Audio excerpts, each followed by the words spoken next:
Hey, Shalom, Shalom. Brother Davion. We got Zine McKenzie. We got Brother X. We also got Kana. Shalom, y'all. Shalom. Shalom, shalom. Shalom. Shabbat Shalom. Shabbat shalom, everyone. And, Shalom, Michael. But yeah, like, we're going to be getting some of these false doctrines up out of here. Because, you know what I'm saying, they running rampant amongst, you know what I'm saying, Israel right now. Or like, you know what I'm saying? But it's like, yo, like, people are like actually listening to these people, right? We all know who running from Sister Kana. But, you know what I'm saying, that whole, you know what I'm saying, like their whole roster or whatever, or like the debates they be having are trash, you know what I'm saying? And straight, they got some bugged out doctrines. First, you know, we don't get into it, but, you know what I'm saying, we just wanted to come on here and like, now they talking about cannibalism is from the Most High and it's righteous. Like, There's some bugged out stuff coming out nowadays, and so like I didn't mean to cut you off, but no, you good, bro. No, I'm just saying, bro, it's bugged out. Then you got the 7 Hathors, is the 7 cows in Exodus, which actually, if technically you want to be technical about it, it was 14 cows because it was 7. It was 7 like robust cows, and then it was 7 cows of ugly appearance. But they were for. Oh, we gonna get into it. And you know, just false doctrines just going crazy. But you know what I'm saying, we're gonna address them. And I know Jeremiah said he wanted to hop on, but shalom to the brothers and sisters watching, and to the people out there in Yasharal. Shabbat shalom. I wanted to say Yahweh Akkad, Lalawayah, for allowing us to be here today to try to, you know, make a video for some people's edification. You know, basically nowadays there's a lot of people and entities in different places coming out with different false information to try to discredit or to deface the Torah or the Tharwah and the morality that it, not, you know, and the morals that it gives us as a people. So there's people out there in these different groups that are trying to, you know, just pretty much try to claim some type of how should I say? Like I said earlier, they're just trying to deface or discredit the Tharwad in any way they can. So we're going to be going over a lot of these false doctrines, specifically coming over there from some of them HOK members, and I'm sure the brother will get into that. hey, Khan, and I want to say too, you know what I'm saying, Yahweh Akkad, right? You know what I'm saying? It says, keep the Torah and you'll be blessed. When you don't keep it, said, curse it, all who will not uphold the words of this Torah. You know what I'm saying? You want to say something? Khan, Yahweh. Yeah, we're supposed to keep the Torah. And if you don't, and you stray away, you are studying false doctrines, it's not going to be any good for you. So, You'll get bugged out. Yeah. But Salak, we watching Kiana little cousin, so you might hear the baby in the background. oh, fine. Did you want to say? Oh, yo, X, you there, bro? Sorry, for some reason my audio is really low. I can't hear anybody. No. Oh, you said you can't hear us. I would say we hear you just fine. It's very low. Like I have it on the max volume and it's very, very low. Oh, okay. Maybe if you click on the settings for the stream and go to audio. I went to the settings and I tried to change the audio. Okay. But it didn't do anything. All right. Well, did you just want to say shalom, brother? Yeah, I was going to say Shabbat Shalom and Yahweh Akkad. And ready for the video. Yahweh Akkad. Come on, brother. Yahweh Akkad.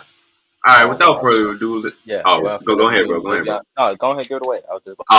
I'm saying, without further ado, let's get into it, right?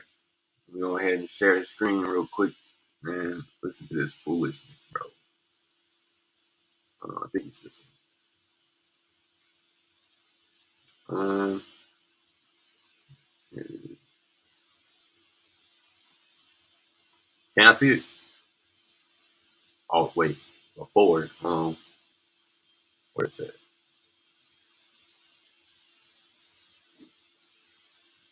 Yeah. Can I see it?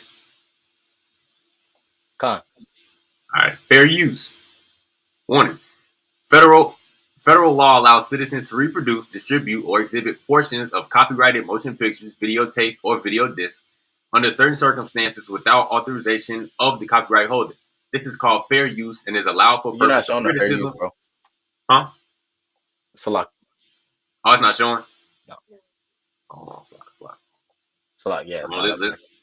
Let's get that out.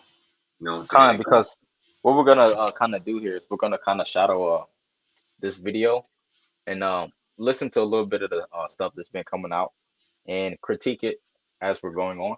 So this is entirely for educational purposes and for, you know, this is entirely for critique. None of this has to do with, you know, trying to take anyone's material. So just want to put that out there. Well, I mean, didn't you like they sent the email to SOJ talking about we got copyright strike by CBS or some like, bro, like yo, that's crazy. Yeah, unfortunately, I got an email, and it said that some of our you know video was claimed. So I want to put that out there. This is you know for critique purposes, and that's what this is. So, but yeah, somebody from CBS. Right. Like, bro, CB, like, come on now, bro.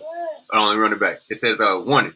Federal law allows citizens to reproduce, distribute, or exhibit portions of copyrighted motion pictures, videotapes, or video discs under certain circumstances without authorization of the copyright holder. This is called fair use and is allowed for purpose of criticism, news reporting, teaching, and parody, which doesn't infringe of copyright under 17 USC 107. Right? All right, let's get into it. Okay.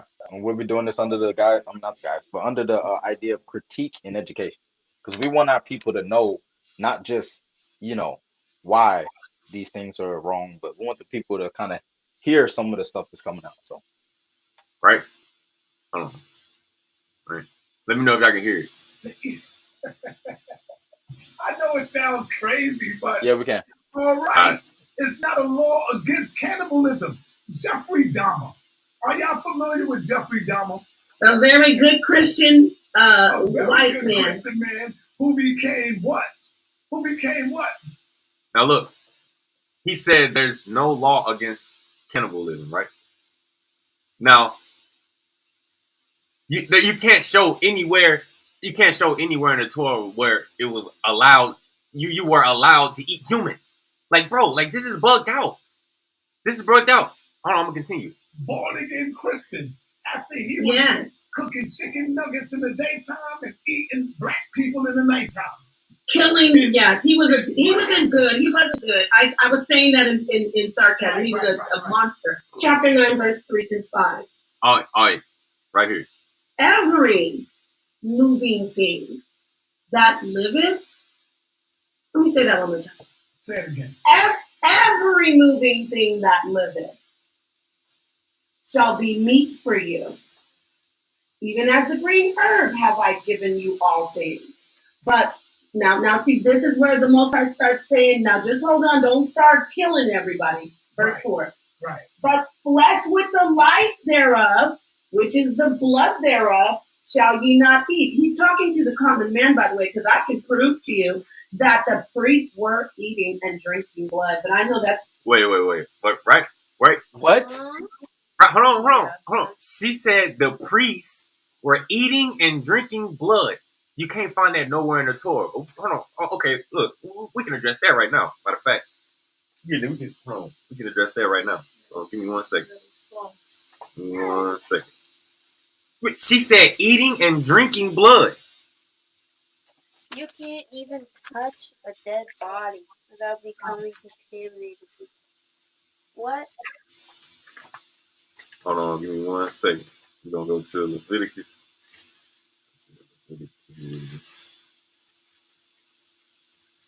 Somebody, 1 second.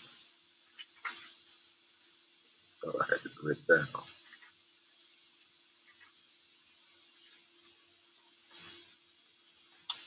Matter of fact, we can just go to Leviticus 1. Let's see if they were drinking blood. And let's see if there's committing cannibalism. I just went to Genesis chapter 9, verse 3, and this is a little bit of what they were just reading, and they give like this skewed interpretation of it. They didn't read it all. You know what I mean? So as Right. soon as that whole part, We gonna get to it. Watch. What? Because there was a word in there that she tried to use, right? And that word. I mean, watch. We just gonna see. We go to Leviticus 1. Leviticus 1 verse. Should be verse.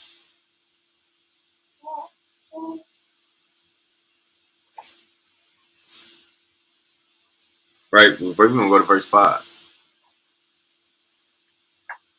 Right. Verse 5. Mind you, she said the priests were eating and drinking blood. Right. Verse 5. And he shall slaughter the young bull before Yahweh. And Aaron's descendants, the Kahanayam, shall bring the blood and dash the blood upon the altar, around the altar, which is at the entrance of the tent of meeting. Right? It don't say nothing about no drink.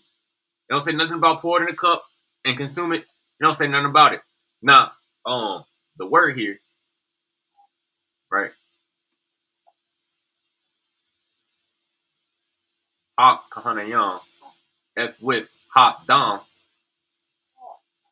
wa zarakwal, that's ha dam. It's like the Kahanayam with the blood, right? What's also another word for blood?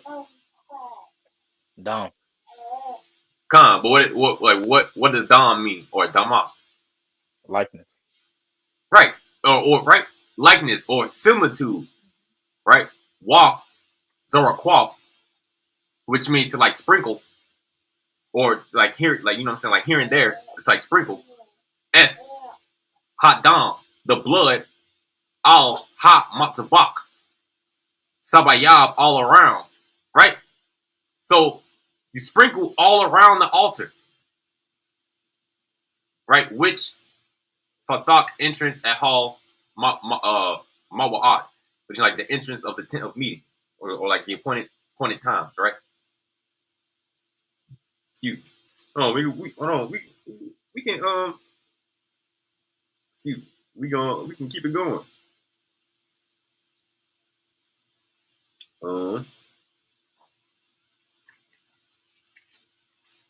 So like, bear with me. We're gonna go to, was it 3? 3.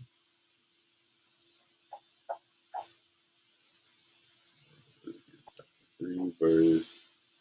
The Most High said that he had gave for the blood of the sacrifice to be up on the altar, you know, for atonement, for the priest to provide atonement for the Right. people. You know what I mean? Its purpose is to go up on the altar. If that's the case, how and what does that have to do with saying that the priests were drinking it? Why would they be if they're pouring it out like water? Why Right. would that be if they're using it for the you know, the sacrifice? You know what I mean? The Facts, blood was bro. always to be poured out like water into the ground because we weren't supposed to consume it at all. The common people weren't supposed to consume blood. Why would the priest be doing so? And if we can't Right. even consume animals' blood, what makes you think that goes the next step and allows for us to consume human blood? I did want to read that part in Genesis. Oh, Khan, no. Whenever Yeah, you're ready. I'm gonna bring this out, and then we're gonna bring that out. Word. It says we're gonna go to verse 13. So like, bear with me. Right, we go from 13. You want to read it, Keon? Okay. It says, I'm gonna read it. It says, and he shall lean his hands forcefully upon its head and slaughter it before the tent of meeting. And Aaron's descendant shall dash its blood upon the altar. Well, let's see what. Right before Lak Faned, before a hall tent Mawa'ad meeting. Wa Zarakwal, sprinkle, not drink. Baneh and Haran, sons of Aaron, eth with Dama, its blood, or similitude or likeness, al ha matzabak, sabaya, right upon the altar all around. Not drink. And we're gonna skip down to verse 17. Right? This is an eternal statute for all your generations and all your dwelling places. You shall not eat any fat or any blood. So the priest was not consuming blood. Can you do me a favor real quick? Yeah. Can you run Exodus 29? Yeah, I got you. Exodus 29 verse 12. And you see what I'm talking about. This just ties into, this is just a small piece that ties into what you're saying. Come on. Oh, what verse, bro? Verse 12. Cool. Come. And it says, you shall take some of the blood of the bull and apply it to the horns of the altar with your finger, and you shall pour out all the blood upon the base of the altar. Did that say sip a little bit, D? No, it says pour out all the blood. Not just a little bit, right? All right. of it at the base of the altar. Basically, bro. what I'm getting at is that there's no, after the sacrifices are conducted properly, there's no room for drinking blood because it's all of its use. There's no room for that. Back, bro. We'll get the word real quick. It's a lot, bro. With me. Does it say Kal Hadam? Yeah, Kal Hadam. All the blood. Back. Wa'eth with Kal all Hadam, the blood. Thashafad.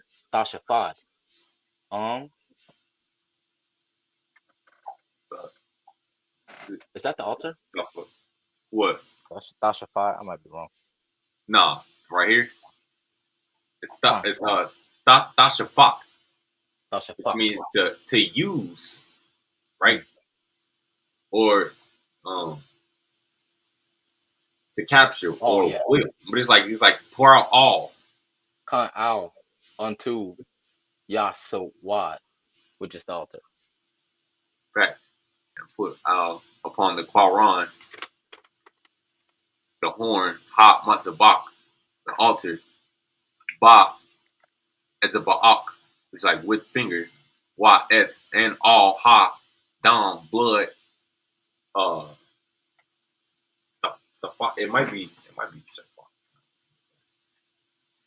Give me 1 second.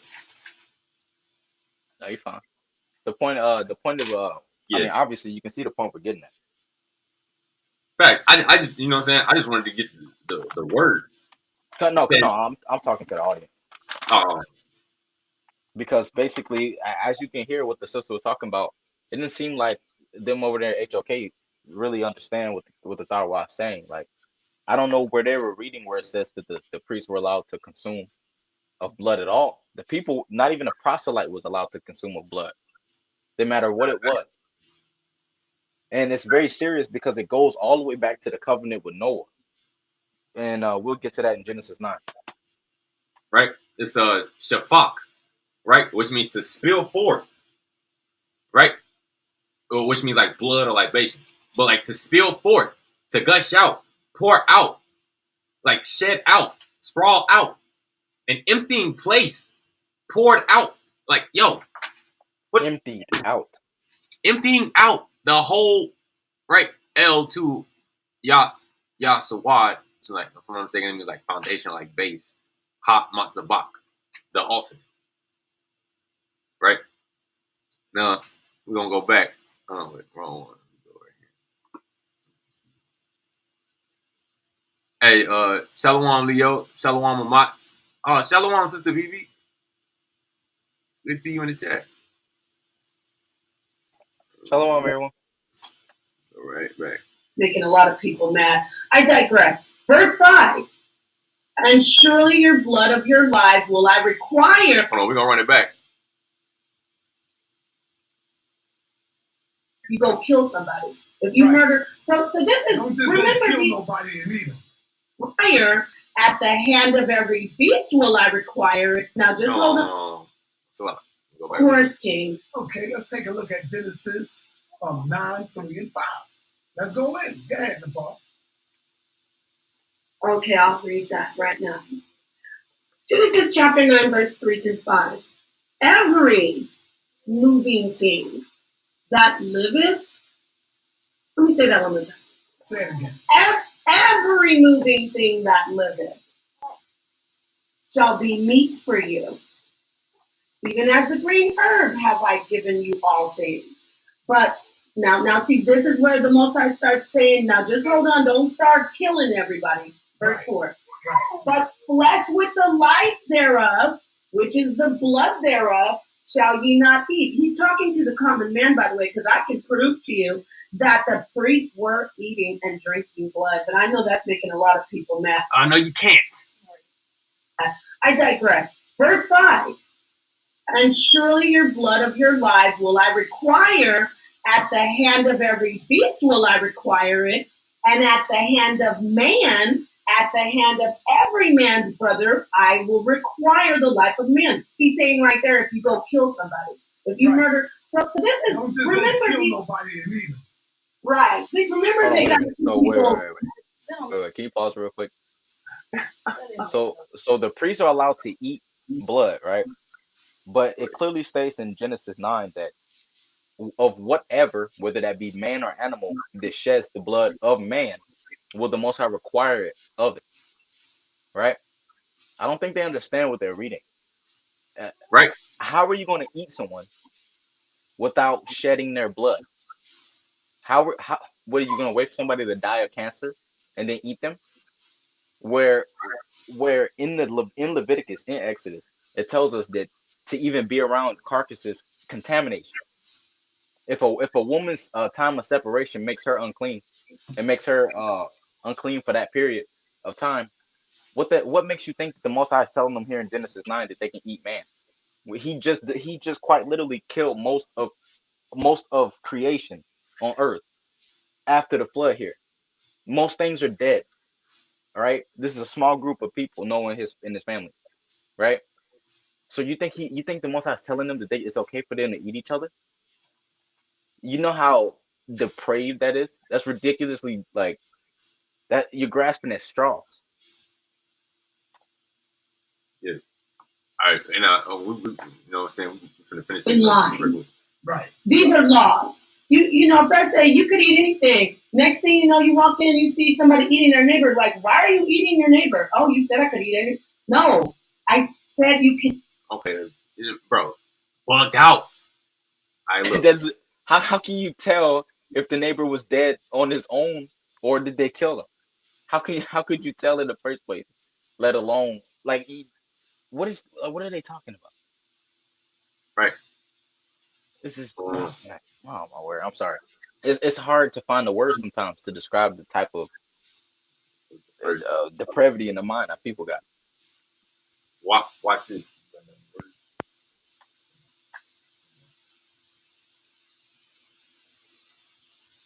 If you want to read it real quick, bro, you read 3 through 5.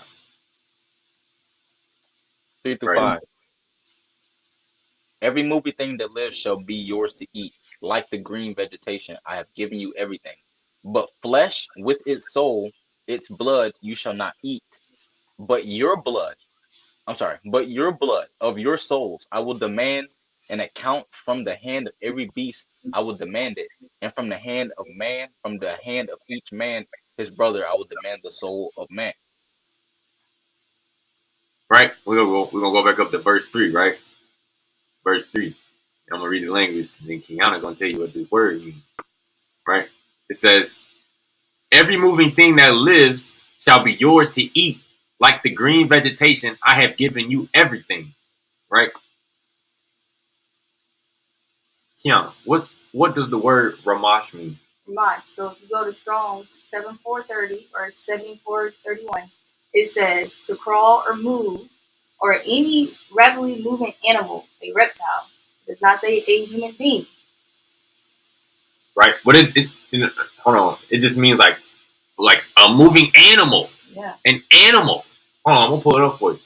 Go up to the sentence right before that. Right before 3. Yeah.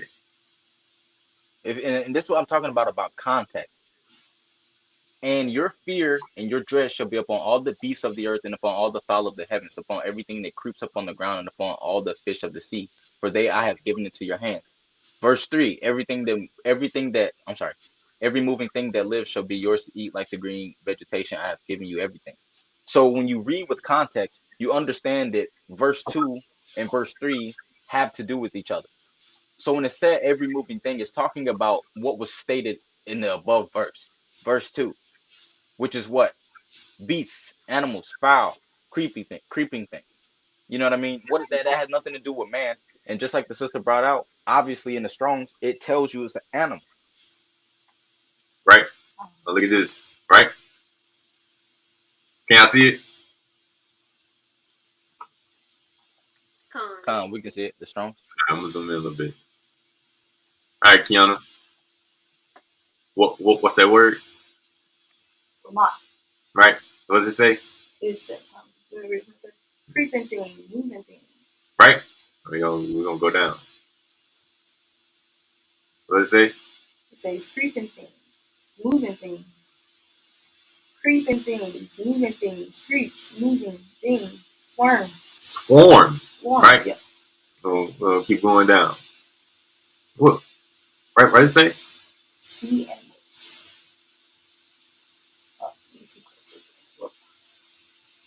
Moving things of all animals. Wait. What does this say? Moving things of all animals. Not humans. Not humans. It's bugged out. Yeah. They literally trying to make people believe that the Tharwa is saying that you can eat people. When if Right. you just clearly read the animals. Hey, Shalom, Jeremiah.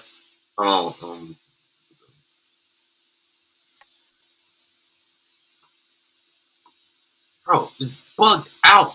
No, hold on. We're gonna go back. Right? He just read. You want to read verse 2 again, bro?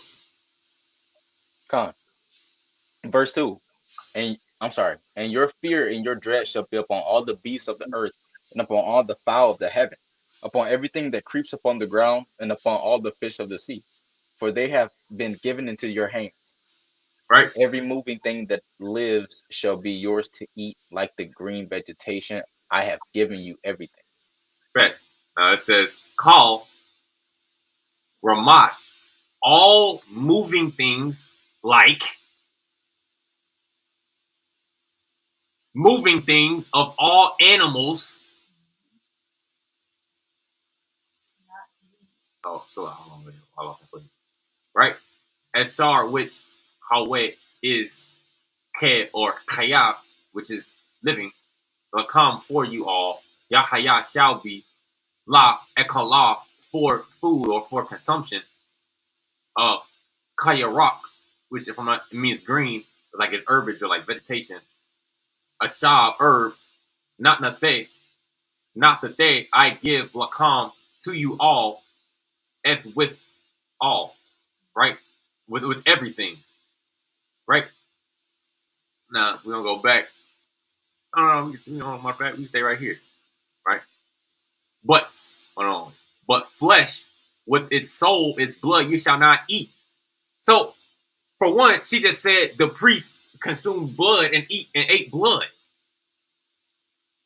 But then she gonna use a verse that says, "But flesh with its soul, its blood, you shall not eat." It's double-minded. Bugged out, Don't right? know what they're reading. I'm gonna go back. Right? It says, verse 5, but your blood of your souls, I will demand an account from the hand of every beast, I will demand it. And from the hand of man, from the hand of each man, his brother, I will demand the soul of man. Right? Because you also got like the avenger of blood. Right? And, it's an eye for an eye, tooth for a tooth, a break for a break, a life for a life. But also, there were refuge cities that, that a man would flee to if he killed. But if Yahweh caused that man to catch the killer, then he will be killed. No, you want me to go Leviticus 10? All right.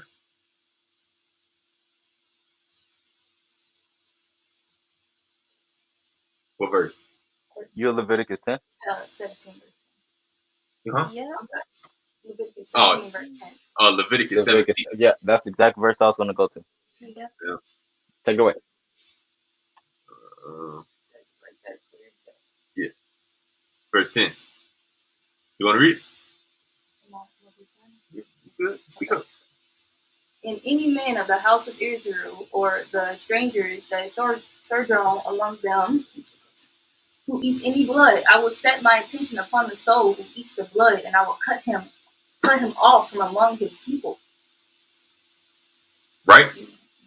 Right? Who eats the blood, I will cut him off from among his people. It's like, come on, bro. Oh, we're gonna go down to verse 11 too. For the soul of the flesh is in the blood, and I have therefore given it to you to be placed upon the altar to atone for your souls, for it is the blood that atones for the soul. Did it say to be drank? No. Did it say to be eaten? No. Did it say to be consumed? No. No, it said to be placed upon the altar, which actually what we just read, to atone for your soul. Now we know Dam or hot Dam, which is the blood, or Damah, which means like likeness or similitude, right? It was to be, it represented you, like placing yourself on the altar, or you taking on the good qualities of the set apart animal, right? Offering your innards or your quarab or your innermost part, right? Your likeness, Right. your inner self, Come on. because you want to exhibit those positive qualities in those animals, in those sacrifices. You know what I mean? 'Cause they represent things in you. The Most High is saying that your blood is a sign, like the inner you is a sign for bringing atonement upon the altar. You know what I mean? Where's that? Like these things are in you. You know what I'm saying? There's no amount of physical outside blood that you can drink that bring atonement for your own soul. Right. So you have, Oh, my bad. My bad. I was you just know, gonna you put good. this. I was gonna put this up right here, so Mickey Pickies can't say nothing. Throw that right there. Sister Kiana, did you only read verse 10? I read verse 11 too. Okay, I wanted to read verse 14 real quick. Okay. I'll go down. Verse 13 and verse 14. Any man of the children of Yasharal and of the proselyte who dwells among them who will trap a beast or a bird that may be eaten, he shall pour out its blood and cover it with earth. For the life of any creature, its blood represents its life. So I say to the children of Yasharal, you shall not consume the blood of any creature, for the life of any creature is in its blood. Whoever consumes it will be cut off. If you can't do this with the animal, you can surely not do it with the man. Hi. Come on, bro. Man, facts, bro. Right? It's this word safak. To pour out, to empty out, not to consume. Come back full circle. Right? It says kaya, which is like beast, or like an animal, or a waf, which is like fowl or like bird. It's right here. It's right here. I just want to Kaya. say that by now. You said what, bro? No, I just want to say to the audience, by now, you can see why we have such a disdain for this type of stuff, because they're pretty much, they're pretty much trying to make a bad rep for the third walk, trying to say that it condones things that are ignoble and immoral, Yeah. but that has nothing to do with it. You know what I'm saying? They're just trying to deface it. And also just lying on the Creator, lying and saying things that Yahweh never gave for His people. He doesn't want this for His people. He doesn't want His people to have to do these things. This is wicked. These things are wicked. and to Right. say that this is acceptable in the Torah, we're so far away from the truth. I mean, it sounds like to me that the sister won't think it's okay for, you know, like, is she over there eating people? Yeah, do you think that she Why is accepts it this? different? Do they accept this type Yeah. of behavior? Exactly. It's not acceptable. It's not. As like, yo, bugged out doctrines. But that's what happens when you're in Egypt. We gonna get to that too, where she said Hathor and Set was the god of the Passover. We gonna deal with that too, right? Shalom, Yom Yahoo. Continue. You can eat anything, but don't go murder people. Right. Don't kill people. Yep. But then that God did. Wait. Don't kill people, but you can eat them. Don't kill nobody, but you can consume the human flesh. Like, that's bugged out, bro. Like, Say you could go kill different people. Like, And she sound like one of them birthing persons. you said what, brother? He said No. she sound like one of them people that be advocating for the term birthing person. Oh yeah, these whole weirdos, bro. kill people. But then that God did say you could go kill different people, like go over there and kill the Canaanites, kill the Amalekites. Well, so those people, why wouldn't you be able to eat them if God said you could kill them? You would be able. He said to burn down their cities. Because that's not food, dumb. It said to purge. It said to purge out. Right? Hold on, wait. Are we beasts now? That we gotta kill our enemies and eat them? What the hell? Yeah. That's what they done to us. That's And never something that's accepted. Ever. And why were we fighting the Canaanites? The Amalekites, the Jebusites. I'm about to grab it. It has nothing to do with just wanting to take stuff from people and eat them. What kind of barbaric BS is that? That's not a Torah. Facts. You think Moses was eating people? Are you crazy? Like you said, they do it. They do it just to defame Yall and the Torah. That's all they do. Oh, we're gonna go to Deuteronomy 7. You wanna read this, Kiana?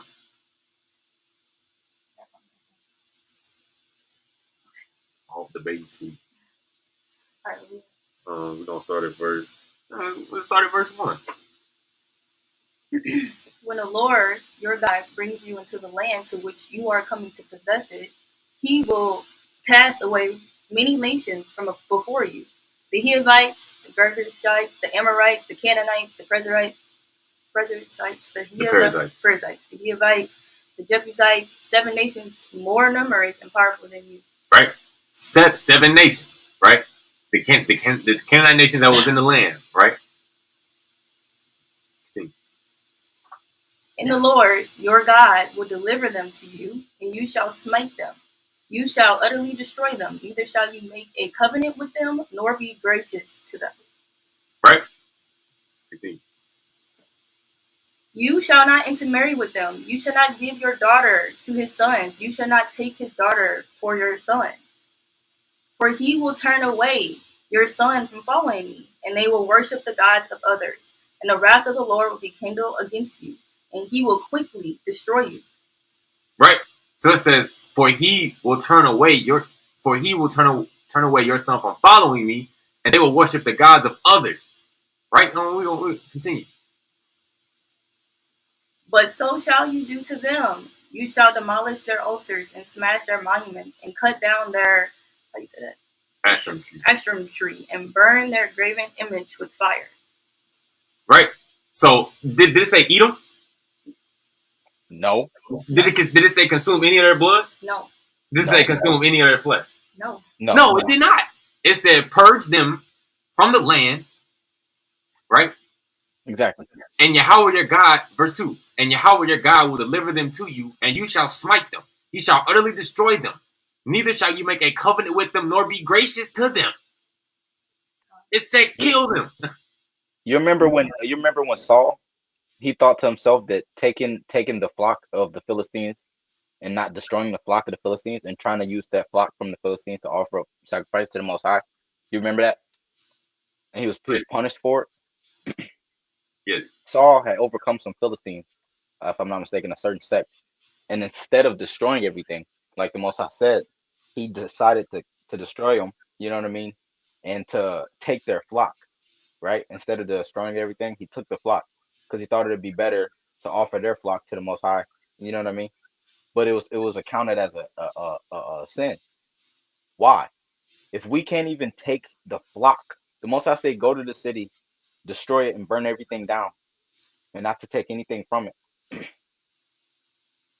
And if we can't even take the flock, you know what I mean, of our enemies and eat that, what makes you think we're going to be eating them? Facts. Right? I have a verse. Ocelot. After you make a point, Dave, I got a verse. And I was gonna say, Shalom Lake, Amat, Shalom TV. Shalom, everybody. Hey, Shalom, y'all. Shalom, y'all. Oh, you said you had a verse? Khan, she said, say it again, babe. Con, yeah, I have a verse. What verse? It's just referring to not following like sorcery and things like that. That we see these people do a lot. And this whole cannibalism thing, man, I don't know. There's no scripture that says anything about Yashral being allowed to eat people or so. Yeah, I wanted to bring this out real quick. What verse is it? It's Leviticus 20 verse 25 and 26. He's gonna get it on the screen. One second. What you said? You said Leviticus what chapter? 20. 20. 25. 25. Sorry. Yeah. 26. Chapter 25. Yeah. 20. Yeah. Oh. Verse. Oh. No, you're. My bad. I'm tripping. No, you're. No, I'm tripping too. Verse 25. Yeah. All right. Okay. Just make sure you read it loud enough. Yeah. Can you hear me? Fine. Sure. Cool. All right. Says you shall distinguish between the clean animal and the unclean, and between the clean bird and unclean. You shall not render your souls abominable to such animals and birds, and through anything that creeps on the ground, which I have set apart for you to render unclean. You shall be holy for me, for I, Yahweh, am holy. I have separated you from the peoples to be mine. Any man or woman in whom there shall be sorcery of old or yadani, which actually it says yada ane, which means to be a wizard or a conjurer or to worship things like ghosts and to participate in these activities that entertain magic. They shall be put to death. They shall pelt them with stones. Their blood is upon themselves. There is no difference between participating in cannibalism and participating in something like magic, sorcery, and things like that. It goes hand in hand. You can't be eating the flesh. That is the life of people. I wanted to say, I wanted to comment on what she read. If you look into a lot of these cultures who do practice cannibalism, it usually has something to do with some type of ritual or some type of sorcery, some type of magic. You know what I mean? They're trying to, bring about certain things, and they eat other people to take on their strength or something like that. You know what I mean? It always has this ritualistic applications to it. And so if we're eating people, that's exactly what that is. That's like sorcery. Right. And hold on. We're gonna get into it. I just want to get this word real quick. It says shakwatza, right? And it says shakwat means to be. It also means idolatry, but to be filthy or an idol or detestable thing, right? Abominable, loathe, polluted, right? So it says, you know what I'm saying? Make yourself disgusting through unclean animals and birds. It's like, come on now, bro. Like loathe or polluted. with F. Now, Fasataya calm. It's like you all souls. Right? We'll see. We're going to continue on. To eat them. There's no law saying that if you go kill the enemy, that you would not be able to eat the enemy. And if there is, show us. And anybody saying, oh, she's going off, she's the devil, she hates the Bible. No, I don't. I love the Bible. I love the truth. That's what the Bible says. It says you can kill your enemy, and let's say you need some food. Well, you can eat your enemy. Where does it say this? Where does it don't you can't find that nowhere. You can't find that in the Tharwa nowhere. There's not a single Bro, scripture. she that mad says freestyling. mad freestyling. What you say, X? And I said she freestyling. How can you say you love the Bible? She's carnal. A lot of the people are carnal over there. We couldn't hear the sister, Kiana, sorry. No, I'm saying, how could she say she loves the so-called Bible if she believes that and she's making lies on it? She's adding to it. She's going off her own understanding. She's not, she's not speaking scriptures. She's not speaking the truth. So she loves her own image of how she's created it, fine. So it's unfortunate. The Most High never. If we can't sacrifice our children, which our people were doing with Molech, what makes you think that we can eat people? Mm-hmm.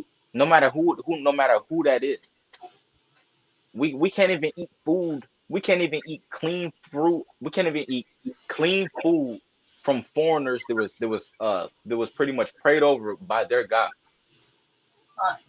We can't even eat a steak that was blessed by a priest, like a Catholic priest, because that's idolatry. You know what I mean? So what makes you think that we can eat people? It doesn't say that anywhere. In fact, it says here in Leviticus chapter 17, that any person amongst our people who consume any blood, the Most High is going to destroy him. Yeah. Right. All right, we gonna continue, bro. Bro, bugged out. People. I'm talking about ancient people. Ancient people were vicious. Okay, it wasn't easy like it is today. You couldn't go to the store and look into the little, the little freezer and see little nice, cute wrapped cellophane pieces of meat. It wasn't like that. The truth center said, "Got you right there. So stop." I'm gonna skip ahead a little bit. That would be everything, right? But yeah, moving thing that lives. Okay. Now look. Where he's saying, "Got us." Come on in, truth, and show us where they got us. But you ain't no man of God. You scared of us. It's okay. Scared of us, nigga. You ain't coming in here. Well, we were very kind to the last brother, and we're just don't come and be disrespectful. But let me say this. Now let's read this again for the ones that are coming. Like I said, we go to that algebra. We get the first part, but then the algebra gets a little tricky. So let's go to the first verse. I mean, the first part of this. Verse 3 in Genesis 9. Come on, this is every moving thing that lives. Do human beings move and live? Yes. Okay. All right. Okay. We're gonna go back and see if it said anything about a human. Kiana, what does it say? Moving things of all animals. Humans? No. Monkeys? Yes. Exactly. But you know what I'm saying? You know what I'm saying? Yeah. But moving things of all, it don't say nothing about no human. No, it's bugged out. The word there, if it was talking about people, it would have said like the same word for man, or the same word like Adam, or something like that. It would have said like, you know what I mean? If it was talking about you can eat people, but it doesn't say that. It says ramats, which means all sorts of animals. Right. Well, Kiana, what does it say right here?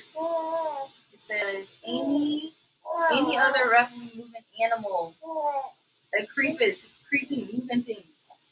Not a human. Not a human. A ram. Yeah. A lamb. Yeah. A goat. Yeah. Not a human. It's crazy. They're sitting up here so prideful, talking about, oh, you ain't no man of God. You can't prove me wrong. Last week you were talking about this and that and this, and it's like every week is some new. It's a new low.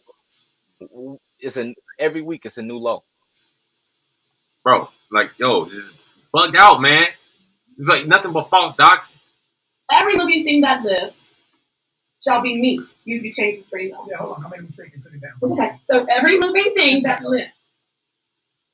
That's not it. Yeah, it's back up. Oh, okay. Every living thing that lives shall be meat meaning food, for you. He's saying, even as the green, just like the green herb, have I given you all things. So he's like, now you can eat them, every living thing. Okay? But flesh with the life thereof means the blood in it, which that would be everything, right? But Yeah. that's a whole different stream. That's a different stream. Let me stay focused for the ones who are confused. But flesh with the life thereof, which is the blood thereof, shall ye not eat. See, it's very clear. God isn't confused. God, let me go back to 3. God didn't say every moving thing that lives besides humans. No, God said every moving thing that lives shall be meat for you. You can eat it all. Even just like the green That's false. earth that I gave you earlier. Remember I gave that? I have given you all things to eat. Meat Hold on, wait, is D, pause that real quick. separate. D, can you eat a pig? No, Can you eat a giraffe? no, A skunk? no, You can have some bear sausage though. no, Hold on, wait. So we can't eat everything and anything. no. So when the Most High was talking there, he was talking to Adam. I mean, not Adam. Salah. He was talking to Noah, which is like a reflection of Adam, which is like man, right? Yes. Not all of Yasharal. We weren't allowed to eat people. No, not at all. But hey, man, yo, Crazy ass. when they be talking about you bugged out. Like when you say Satan instituted the Shabbat, Hathor and set God the Passover, the 7 cows is the 7 Hathor. It's bugged out. Ramas, It's wicked. all types of animals. Right. They don't. I'm a Salah. you said what, bro? They don't read the language. They don't know the language. So I mean, even if you just read the scripture with context clues, what did verse 2 say above it? You know what I mean? Like as if that just doesn't mean anything. And oh, this now means people. It's like Right. it's No, ridiculous. yeah. Well, for one, she don't know the language, so she tried to say that moving also means humans, which it said moving animals. So I'm gonna continue. Verse 4. But because he's starting to specify, there's no confusion. Okay, clarifying. Let me go again. Let me beat it into you. Every moving thing that lives, you can eat it. It's your meat. Just like I gave you the green herb. Every moving thing that lives, you can eat it. Let me say it verbatim. Every moving thing that lives shall be meat for you. Even as the green herb have I given you all things. You can eat everything. But this moving living thing, which is meat, the flesh, same flesh, being specific. The flesh with the life thereof, which is the blood thereof, shall you not eat it. Don't eat anything with blood in it. And then verse 4, you took it down. Yeah, I took it down. I thought you was done. No. Because this is the part that the guy said, got you. Okay, Yeah. there you go. He's talking about the blood, so we're still on the same page. Everything that is moving and living, you can eat it. Okay, it's back up. Just like you can eat the green herb. Verse 40 says, but the flesh with the blood, with the life thereof, which is the blood thereof, shall ye not eat it. You can't do that if you're just a common man. You can do it if you're a priest. I digress. Verse 5. And surely you're Throwing that back. saying, you know what? I'm going to need to take your blood at the hands of every beast. I will need the beast blood. I will require this. Verse 40 says, but the flesh with the blood, with the life thereof, which is the blood thereof, shall ye not eat it. You can't do that if you're just a common man. You can do it if you're a priest. I digress. No, you can't. It said pour it out. The priest didn't consume no blood. Verse 5. And surely your blood of your lives will I require. Now, the verse is saying, you know what? I'm going to need to take your blood at the hands of every beast. I will need the beast blood. I will require the beast blood.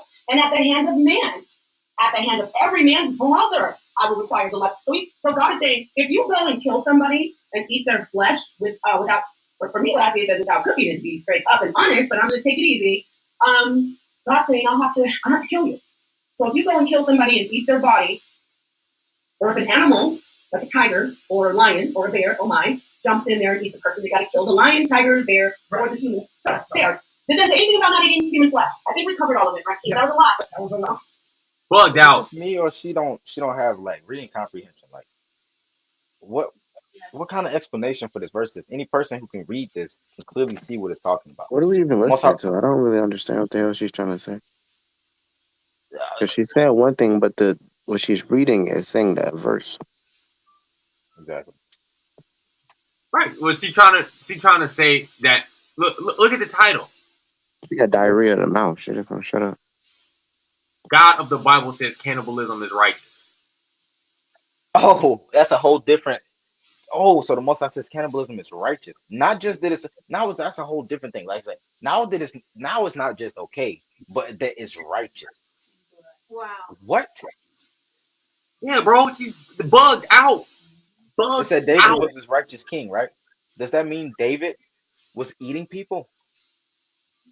No. What she tries to use, she tries to say that, Yahweh's judgment was righteous when it said you will eat the flesh of your sons and your daughters. She don't know that. That was a curse. That was a curse that was placed on us. It said, if you keep the Torah, you'll be blessed. This will happen to you if you don't keep the Torah. You will be cursed or stupid. What also signifies stupidity? Exactly. What does it mean? Tight, confined space. What's the word? It's bizarre. Yeah. Utterly ridiculous. Right? Hold on. Let me see if anybody. I don't know. Might try to come on, but I'm gonna continue. All right. So they don't make their comments behind the screen because they're afraid to come in. I don't know why we scare these people so much. They make their comments behind the screen, and he called us demons, King. It's all right. It's all right. You know the scripture that I was just reading earlier when I said when the Most High was talking about he who casts judgment, they should be reverent. To keep reading. What do you want us to keep reading? We can keep reading. There's nothing that. But I know. But King, I do know in verse 3. Let's go on back up there because he said reading. On verse 3, I do know that he said, what did he say? You want to read it, Senator? No, I don't have it. Every moving thing that lives. Okay, it's not talking about humans. I'm trying to get shall be meat for you. Even as the green herb have I. Remember he said you could eat the green herb earlier on in Genesis? So this is food. Meat means food, brother. So let's recap. Every living. We need to get a couple scriptures for this. Yeah, read that. No, I know, but we got to bring it out with the sacrifices. Right, you're right. Okay, we'll read this verse in John 6, chapter 54. John chapter 6, verse 54. Whoso eateth my flesh and drinketh my blood hath eternal life, and I will raise him up at the last day.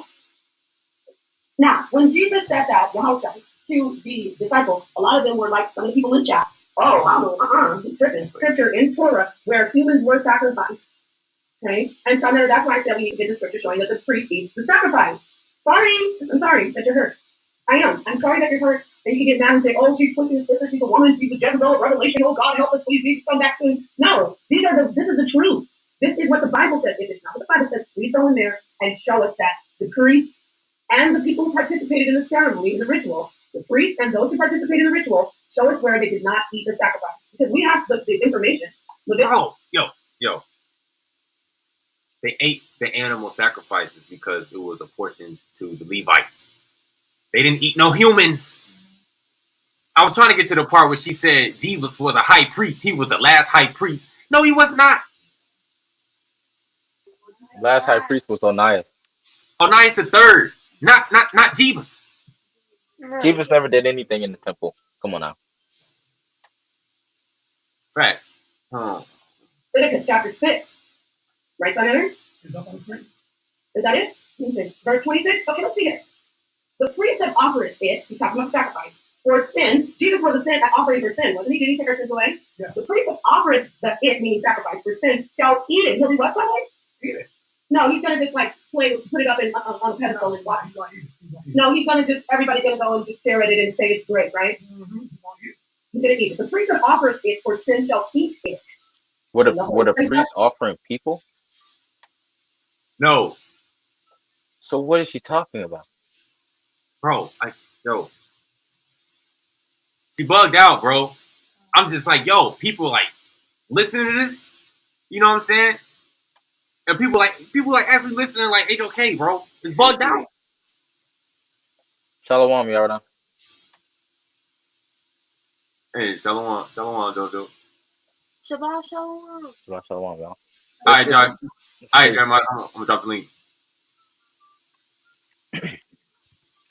Crazy, man. This is unbelievable. Bro, like, yo, garbage, bro.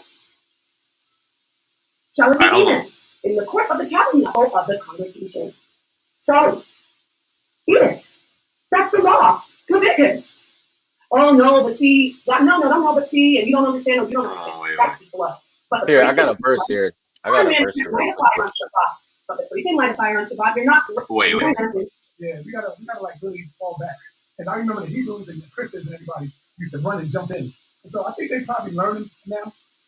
Okay, here it is. Yeah, King, I'm sorry to interrupt. Here's Deuteronomy 18, verse 1. I think I gave you that one. Yeah, you did. Deuteronomy 18, verse 1. Right, we're talking about how the priests are set apart. By the way, that's why the common man can't drink blood or eat blood, but the priest can drink blood.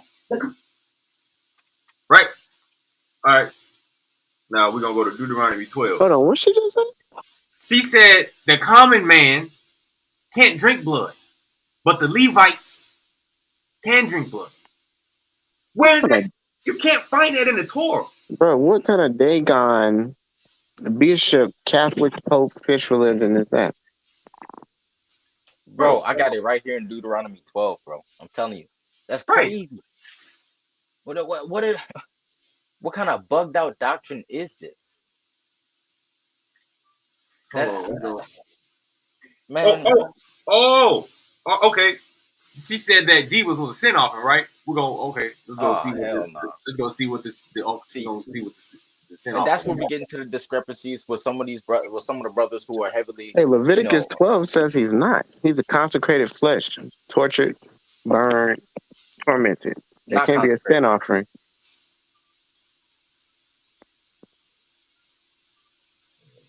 You couldn't even offer a blemished cow or a blemished lamb. What makes you think that you're about to burn a man? Tortured. What? Verse Drink 4. blood. Chapter 4. But yeah, when you get a chance, can you run to that Deuteronomy 12? Hopeful elect said, First Esdras 4 verse 27. Many also have perished, have erred and sinned for women.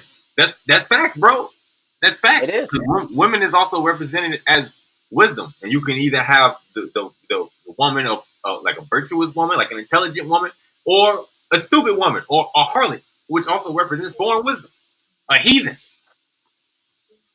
And there's someone, obviously this woman here that we're saying, she's like saying that she's an Israelite, but none of these things that are coming out of her mouth are Israelite principles. Like if you're just reading the Torah, like obviously it tells you cannot do that. You can't eat people.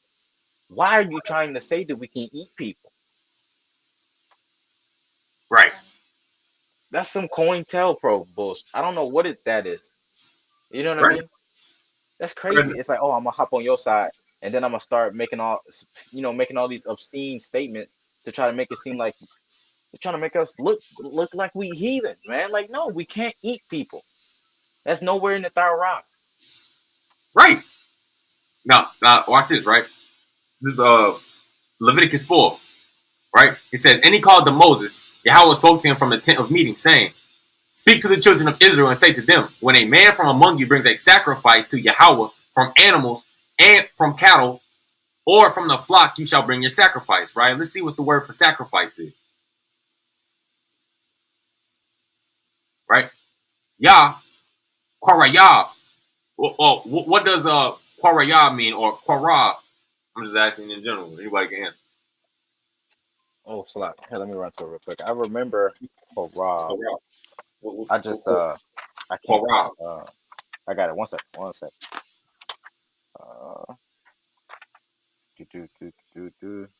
Quora. To kindle a fire. No, I'm sorry. Kindred. I'm sorry. In kindred, allied, approach, a hand, I kinfolk. think that's part of it. It's Quara. I think that's Quarayah. Oh, okay, let me keep going down.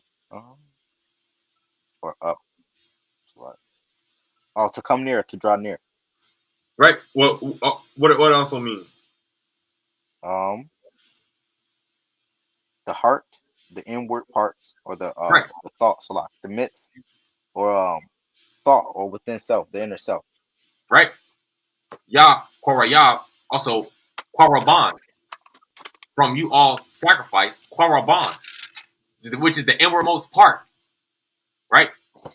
From animals, from the cattle, or from the flock shall you bring your sacrifice. Right. She said a sin offering.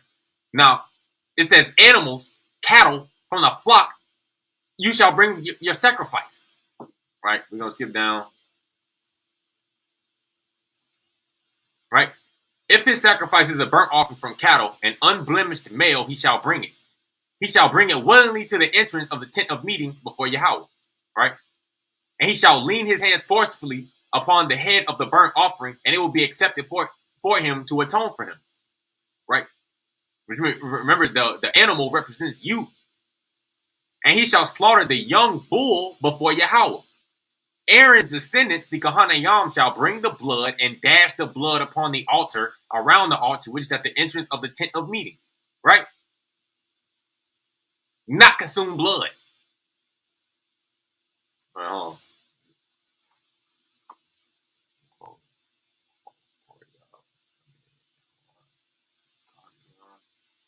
Right? Ha Kahanayam, as with hot dam, the blood, wa zaraqual, and sprinkle, as with hot dam, the blood, all matzabak, upon the altar. Sabayab, all around. We just read this earlier. And Shar, which or that, Fafak entrance at Hall Mawa'ad, the tent of meeting. Right? And he shall skin the burnt offering and cut it into its prescribed sections. Right? And the descendants of Aaron, the Kohan, shall place fire on the altar and arrange wood on the fire. And Aaron's descendants, the Kohanayam, shall then arrange the pieces, the head, the fat, on top of the wood which is on the fire that is on the altar. Oh, we ain't done yet. Let's get down.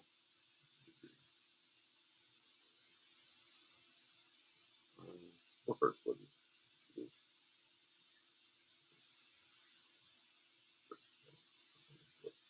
Was it verse? Oh man, what to bring it? That was in chapter 1. I meant to go to. Oh, I'm bugging out.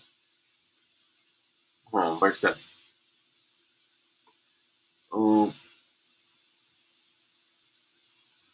Right, the sin offering.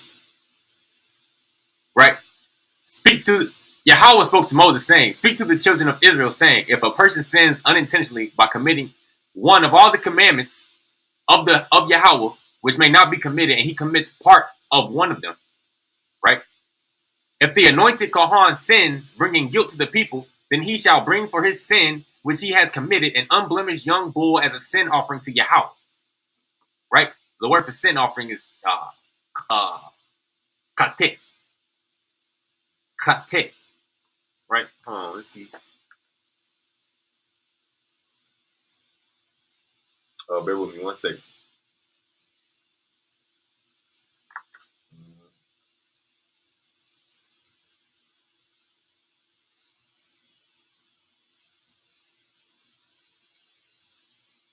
Yeah, kateh, which also means like to sin, right, or to transgress,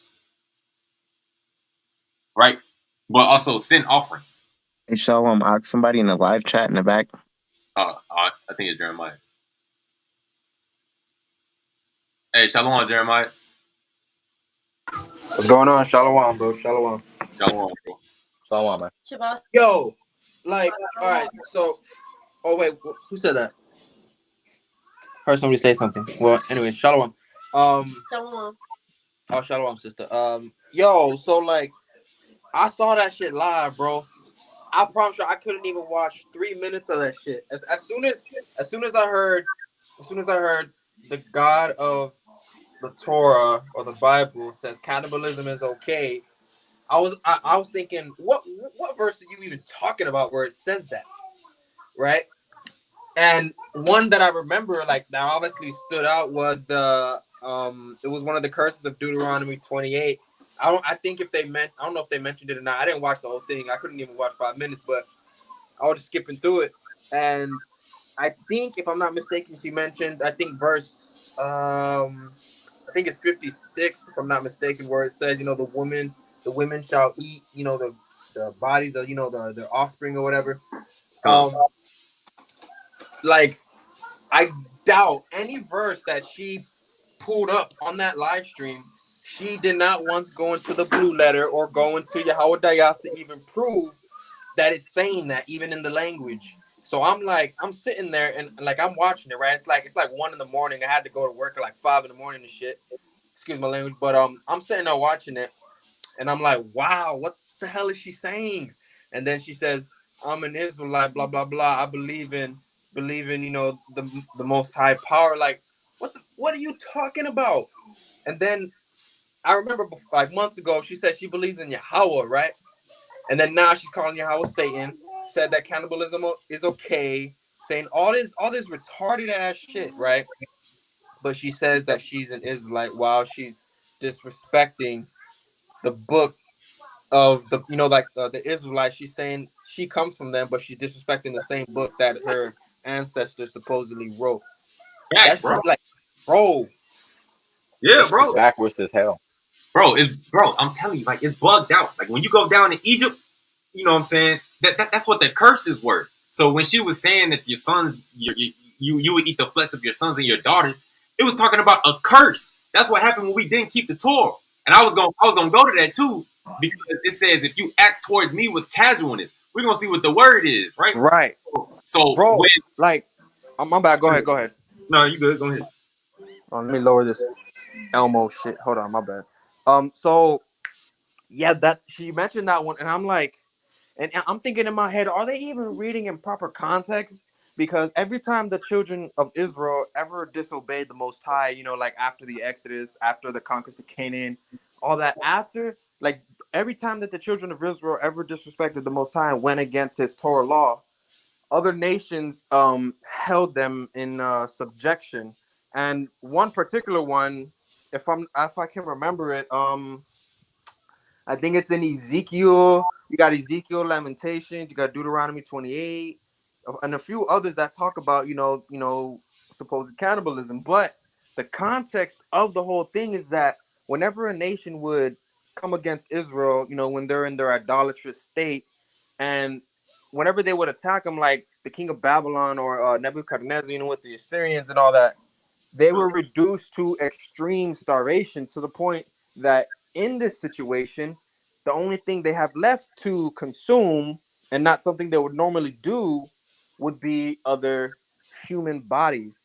And that's because of this extreme starvation that they're going through. The same thing, like, there's a book, it's called A Brief Account of the Destruction of the Indies by Bartolomeo de las Casas. And in that book, it says that the natives, everything that they had, it was like reduced so much that the women began eating the children, and that's not because of something they would normally do. It's because of a state of extreme starvation. So for her to say that the God of the Bible is okay with cannibalism, yet she doesn't go into the goddamn Hebrew or Yahweh Dayah, is like, what the fuck are you even saying? Bro, that's because she don't keep the Torah. If she was keeping the Torah, she won't be saying this bugged out stuff that she's saying, right? Like, bro, she literally just said that Jesus was a sin offering and that the priests drank and ate the blood. Like, bro, I think they're just trying to make the Tharwa look as bad. You know what I mean? They're just trying to make it seem as though that these things are in the Torah, so thus it's okay to do Right. it. It's Like, ridiculous. did she mentioned Jesus was a sin offering or whatever? Yeah, I just played it. Hold on, Okay. I'm gonna go back because I All was. right. I just want to say one thing real quick. Like, I don't agree with the New Testament and all that stuff, bro.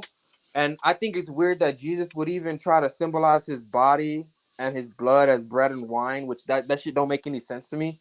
But like a sin offering, like there's specific things that have to take place and specific things that have to be set in order, and for there to even be a sin offering according to the Torah.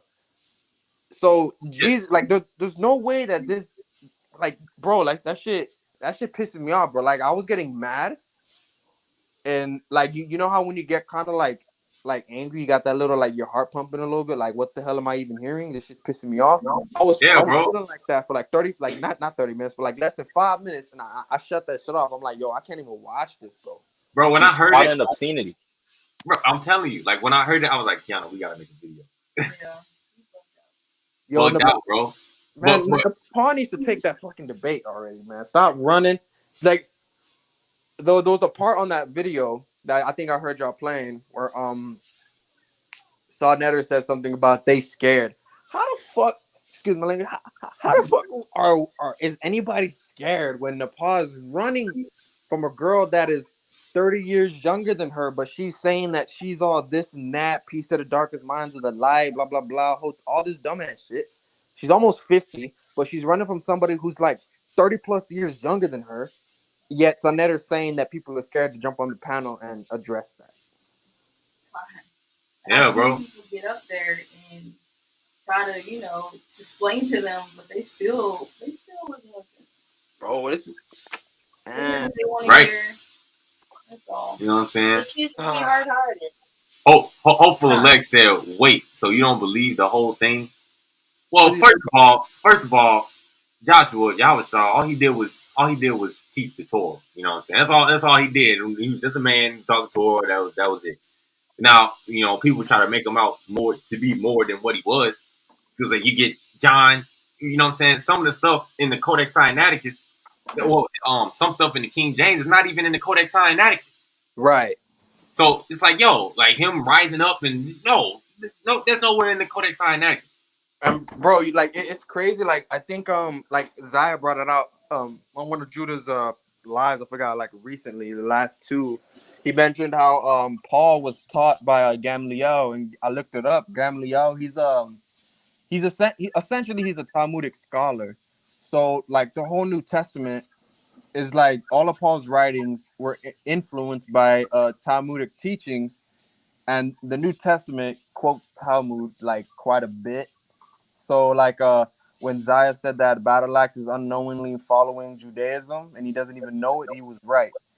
Yeah, bro. Because Paul even said he was a Pharisee, and Yep. the Pharisees was pushing the old Torah, the Talmud, you know what I'm saying, the Zohar, the Kabbalah, all that, right? So you know what I'm saying. But hey, man, Nepal, bro, she sounds like a mother, like, excuse my language, bro, but she sounds like a motherfucking idiot. Like, I remember hearing her about a year and a half ago. She wasn't saying this dumb shit. It was kind of like oozing out at like every time she spoke, but she wasn't saying it like as blatantly as she's saying it right now. And I'm just like, yo, that's crazy. yeah, bro. It's like it's like, yo, you man. I'm telling you, bro. Like when you go down to Egypt, and like her, like, you know what I'm saying, her and Sonetta be doing it together, bro. And he be like dropping bombs for her, and she didn't even say nothing smart or intelligent. Like, yo, right. But, and Sonetta himself, bro, that nigga's an idiot. Like, if we're like, let's keep it a buck. That dude is an idiot. He don't understand a goddamn thing. Hey, he be saying, he'd be like, Satan is the Most High's hitman, right? But Yeah. Satan, he's just an angel. He's adversarial to man. Shaitan means like adversary, or you know what I'm saying, like an enemy. But Mashakayah, which is called the angel of death or the angel of destruction, when it said the destroyer will pass over your homes during the Passover, the word there is Mashakayah. When David went out and saw the angel of death going around killing the the Israelites? Yeah. Because he's saying the word is Mashakaya, not Shatan. So, bro, That's I mean, I had mentioned that. I had mentioned that a while back. I said Satan's whole job is to just prove to the Most High that man isn't worthy, and you're really exemplifying that when all you're trying to do is, defame his Tarawa, or to make light of his ordinances. They're, literally, they're trying to say that you can eat people. What kind of depraved stuff is this? Shalom, brother Shalom. Vani, shalom. Shalom, Bavani. Shalom, yeah. But Shalom, bro, bro. Shabbat So Shalom. long. Hope you doing good, bro. this is crazy how she doesn't even go into the Hebrew, whatever verse, whatever chapter, whatever book she tried to pull. She didn't once go into the Hebrew or Yahweh Dayat to even show that it's saying exactly what they're asserting in the language. And if we go back to the word Ramas, it literally means rapidly moving animals. Look, Like, right. go ahead. Look, Jeremiah, bro. What does it say right here, bro? The moving things of all animals. Not no humans. She tried to use that verse and say that, well, humans are moving, bro. Are we creeping What? things? Are humans creeping things? Yo, oh my God, bro. That's like See, a total conjecture of that. Yo, Bro, what does it say right there, bro? of We sea can't eat animals, things. gliding things. Humans? but Nah, that's the no, thing. not She literally opened her mouth and said, "You can eat anything moving, anything, right?" And then I sat there and I asked D, "Can we eat pig?" No. damn, No, we bro. can't eat So swine. we can't just eat anything. So that's ridiculous. This is crazy, bro. I hope Judah's watching that too, man. God Hey, damn. hey, bro. Man, bro. When I heard it, bro, I was like, yo, Kiana, we gotta make a video. Oh no, I do wanna finish this real quick. We'll bring this out It real also quick. said that the priests were allowed to drink blood. Yeah, she said that. She about to say it right now. Watch. Oh I'm my gonna God, go bro. back just a little bit. Let's hear this. Let's hear this. Deuteronomy 18, verse 1. Right. We're talking about how the priests are set apart.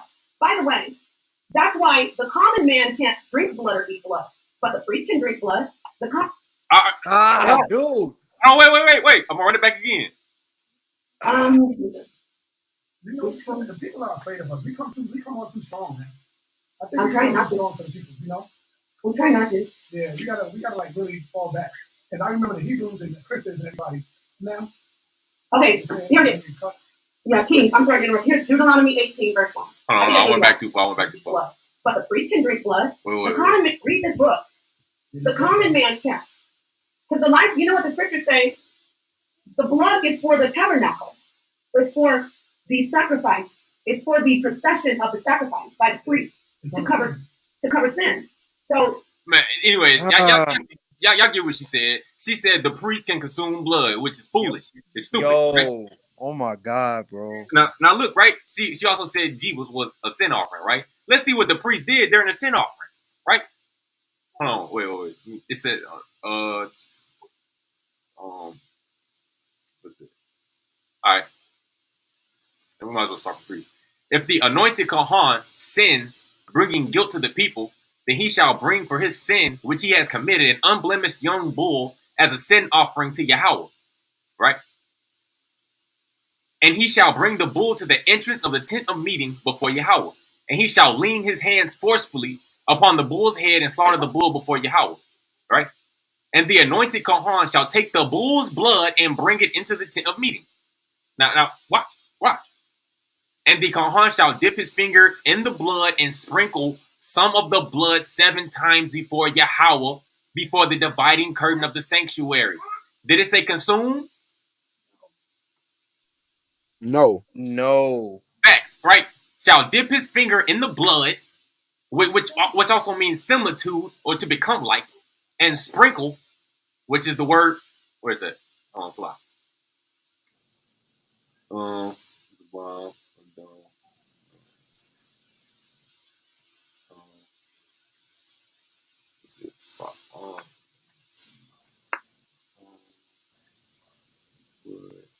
Man, bro, that's oh Lord.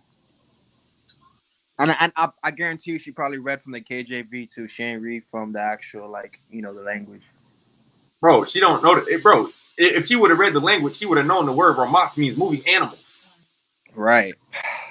That's kind of like Jose Vega when he assumes like pre-Adamites actually existed, and the excuse that he uses, he goes to I think it's the first chapter of Genesis. I forgot what word. I think chapter 1 verse 5 or chapter 2 verse 5. I'm not sure which one, but it mentions creatures, and when you look at the Strong's Concordance, it mentions man, right? So he assumes that like this is what it's talking about, but the context of it, like even though that it has that word there in the description, the context is not proving what it's actually saying. So the Pa and her fallacious arguments saying the priest could drink blood, you're not going to find anywhere in ancient Israelite history, in antiquity, anywhere in the Torah or whatever, or in the Hebrew language, where it says that the Levitical priest can drink blood. You're not gonna find that anywhere. Facts, bro. This is the new vampire doctrine. Bro, Yo, I'm telling you. wow, this I crazy. Chocolate. give This me ain't one. Blade 1 or Blade 2. This Blade Trinity. It's just Can I getting say worse and something, worse. y'all? Hey, that's Oh fine. man, I'm trying not to laugh. Can I say something? I first say shalom. I just want to say this, man. It makes everything she says make perfect sense when you're wicked. And that's all I want to point out. It seems like they always try to go point out wickedness and then attribute it to a good time or to a righteous time that we had and they try to acclimate it like it's all in one. It's just wicked, bro. With that, I hold my peace, bro. Yeah, bro. Like, Time, bro. bugged Kind, out, man. very, I'm very telling you. emotional. Very That shit emotional. crazy. It's irritating me, man. Like I don't. Like I can't watch anything that they do. It's weird. Like I'll peep in for 30 seconds and I'm like, nah, I'm out. I ain't gonna listen to this shit. Exactly. Because Yeah. it's not worth what all it's trying to do is make the Tharwa out to be something evil. How you gonna say you an Israelite and then be like, it's okay for us to eat people? You're saying that you want to eat people? Are you crazy? Yeah. Yo, that's a question No, she needs to answer. Would she eat a person? right. And then if she And, say no, you can be That's like, why not? You said it was lawful. that's what I was right. And considering that they're saying that it's okay, then that means that she like, I don't want to be vulgar, but that means that she would eat nutsack. No meat or nothing. Hey, man. Why Nobody. would she desire that? I don't understand. The That's only reason, like the brother Vine said, the only reason you would want to desire that is if you're wicked. You trying to figure Yeah. out a way to make the Tharwa seem evil. right. Facts. And I Oh, guarantee she's reading the Talmud or the Zohar or whatever book or some stupid ass pseudo fake Egyptian some small hat juice. Imhotep ass shit. She's reading some stupid ass shit. Probably, matter of fact, you know what it probably is? It's probably she's reading some Gnostic shit. I Hey, think hey, that bro. I wouldn't doubt it, bro. I wouldn't doubt it. because Well, the hold on. Gnostics are weird as shit, dude. Like the Gnostics, they talk about Mother Wisdom, who is like Sophia in the Greek, right?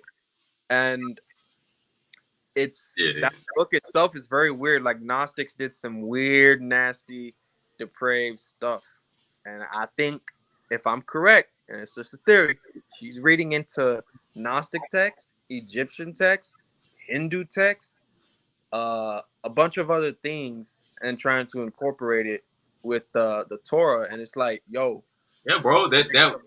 That will bug you. Yahweh will make you simple or stupid or fatal or like silly or foolish.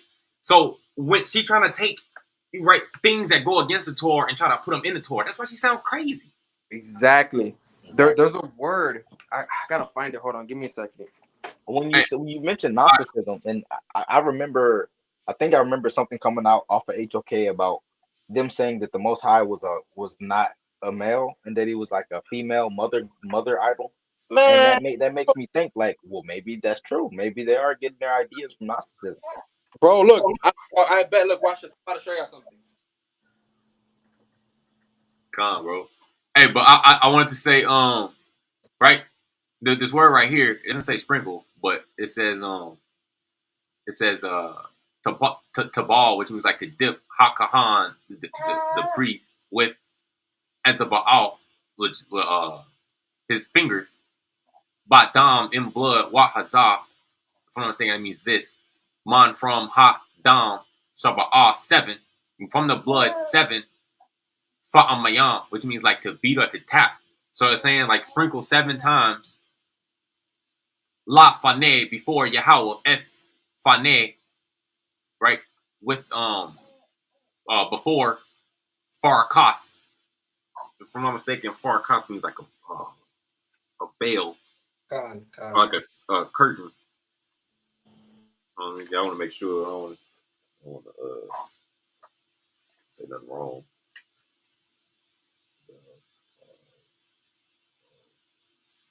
It's like yeah, Farakath means like a screen or a veil. Ha Kodash, the holies, right? Or the sanctuary, right? Now look, the Kahan, which is the high priest, he was the only one allowed in the Holy of Holies, right? It says, and the Kahan shall place some of the blood on the horns, right? So before, verse 6, sprinkle the blood 7 times before Yahweh. Not drink. And the Kahan shall place some of the blood on the horns, the Quaran, which is on the 4 corners of the altar, of the incense altar, which is in the tent of meeting, before Yahweh, and he shall pour all the blood of the bull onto the base of the altar used for the burnt offerings, which is at the entrance of the tent of meeting. Not drink. All right, we're gonna. Crazy. Hey, look, check this out. This is from the. I hate this book. I never read it. I dislike the book so much, bro. I don't even want to read it. But this is the Nag Hammadi, some stupid shit, right? This book was written by supposedly in Egypt. In Egypt, right? Oh, I got it. Yeah, this book was supposedly written in Egypt by Coptic Christians or some. I don't know what the hell.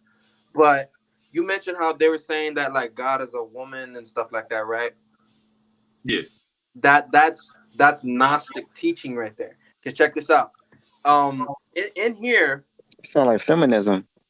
yes, bro. Look, this is the fall of Sophia, which they Ayash, ancient watchman shit. They identify as Lex Vortex 2 on them. Yeah. They say that Proverbs 8, the Book of Sirach, and all of that, when it speaks about her and wisdom, they say, "Oh, that's Sophia. That's a totally another deity." No, it's not, because when you read the Dead Sea Scrolls, false doctrine is likened to a harlot, right? So it's just symbolism, but they don't get it. But anyways, so this is the fall of Sophia, right? This is from this weak ass book on page 114, where it states, "Now Sophia, who is the wisdom of insight and who constitutes an eon, conceived of a thought from herself with the conception of the invisible spirit and foreknowledge. She wanted to bring forth something like herself without the consent of the spirit who had not given approval, without her partner, and without his consideration." Right? The male did not give approval. She did not find her partner, and she considered this without the spirit's consent and without the knowledge of her partner. So, essentially, right, it's gonna say that she basically created Yalda, whatever, this retarded ass thing right here, right? Which they liken to the God of the Old Testament and stuff like that. So, I was gonna say, hold it down real quick. I use the bathroom. Oh yeah. So they're basically saying in this book that Sophia, they're saying that she's the true God, right? They're basically saying that like what Sonetta was saying, how God is a woman and all that type of shit. So yeah, so what they're actually teaching is Gnostic ideology, and it's so frustrating to even hear some stupid shit like that, because they're drawing in a bunch of pagan ideologies from different and ancient cultures that all like talk about things according to their own imagination.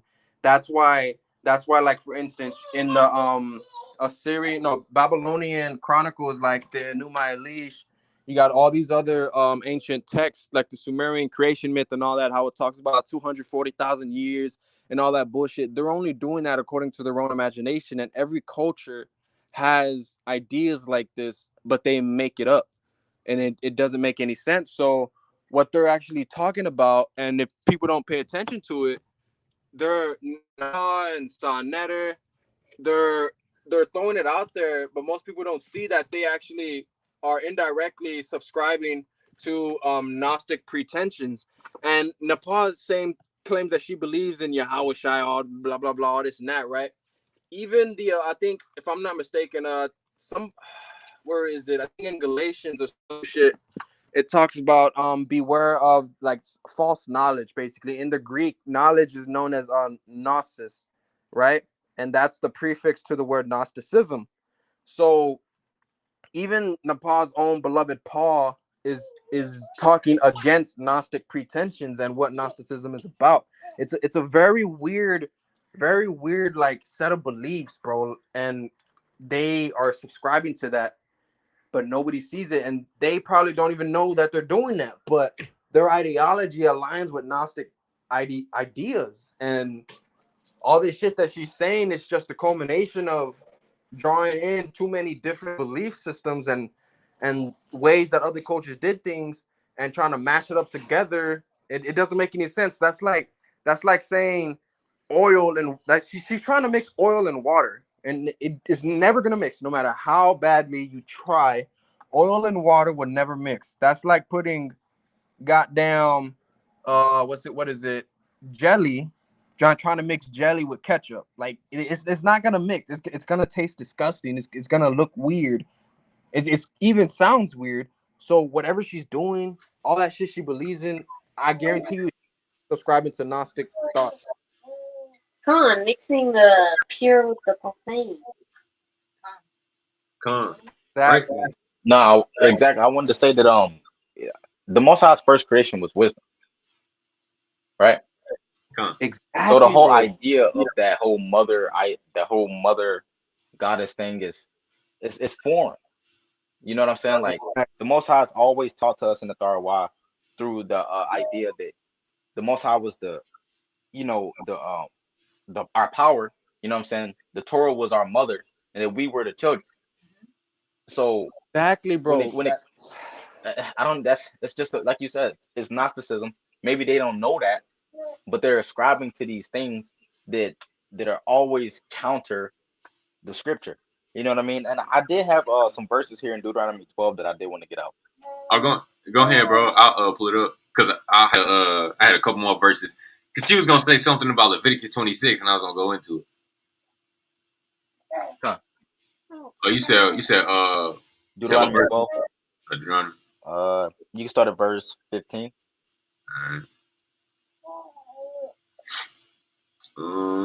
Verse 12.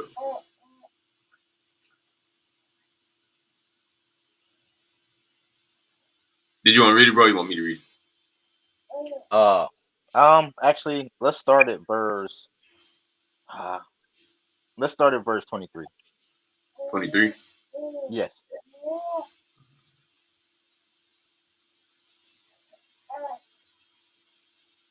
Twenty 23.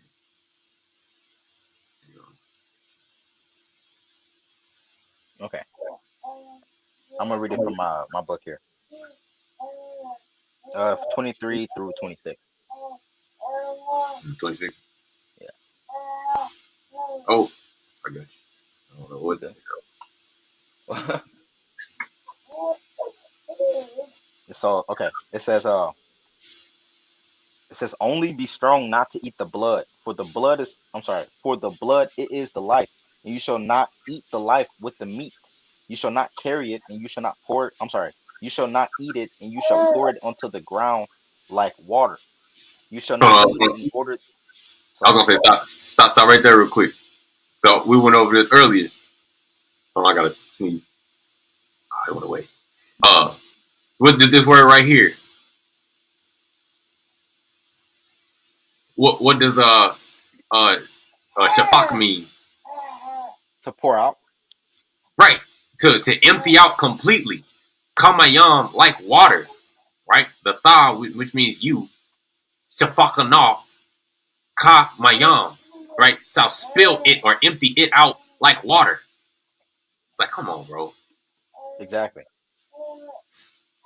Verse 25. You shall not eat it in order that it will be, in order that it will be well with you and your children after you, when you do what is right in the eyes of Yahweh. Only your sanctities that you will have in your vow offerings shall you carry and come to the place that Yahweh will choose. Right? So does that mean, does this mean that no one can eat blood but the priest? No. It don't mean that at all. It never even alluded to that. It says, you shall not eat it in order that it will be well with you and your children after you. Right? We're this is for everyone, not just I guess the common folk of Yasharal. This is for the priests as well. We're not supposed to be consuming blood of any kind. You know what I mean? And when it comes to the whole idea of Jesus being a sacrifice, you know what I'm saying? It says only your sanctities that you will have in your vow offering shall you carry, and come to the place that Yahweh will choose. So what does that mean? Your vow offerings, your sanctities. Does that mean that we're offering up people? No, it means that we're No. offering up our inner selves. Right. Look, read verse 27, bro. Verse 27. You shall perform your burnt offerings. Yeah, I'm gonna read it from the screen. And you shall make your burnt offerings, the flesh and the blood, upon the altar of your Lord. Of the Lord your God, and the blood of your sanctities shall be poured upon the altar of the Lord your God. And you shall not. And you shall eat the flesh. Right. But it said you shall eat the flesh. But what did it say with the blood? It shall be poured out. Right. So what is he talking about? The priest wouldn't eat no blood. Israel wouldn't eat no blood. We weren't consuming no blood. We The weren't eating sacrifice people. was for the Levites to eat. The Most High said, I've given you meat to eat. You know what I'm saying? Is it the spilling of the blood of the cow that atones for the sacrifice of Yasharal? Or is it that inward sacrifice that our people have to make to atone for themselves? Is the inward sacrifice. That The your priests inward parts. the priests conduct the sacrifices as a representation as a reflection of the people and as the nation as a whole. Right. You know what I mean? So Come. it's bugged out. It's a false doctrine, and we need our people to recognize this type of stuff. Come. Hey, can anybody do this? Can somebody just get Genesis 9:3 and 9:4? Because it goes farther back than that, you know. Right, we got there earlier. I'm gonna bring it up again because she tried to use that. My fault. I'm sorry I just chimed in because when I'm listening to good, y'all talk, I'm like, where they getting this from? No, you good. How do they skip over that to go to something else and then make something up? Look. No, and that's the thing. They was at Genesis 9 trying to say that the Most High says in Genesis 9 that we can eat people. Right. They tried to use it. This is the verse that she tried to use. She said, I'm gonna read it first. She said, every moving thing that lives shall be yours to eat, like the green vegetation I have given you everything. Right? She tried to say that every moving thing includes humans. Okay, let's see what the word is.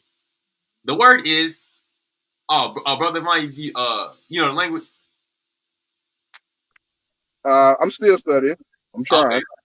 The word is ramash, right? Now, if you go to the Strong, the word ramash, right? It says creeping things, moving things, right? Now, if you go down, brother Ryan, what did it say right here?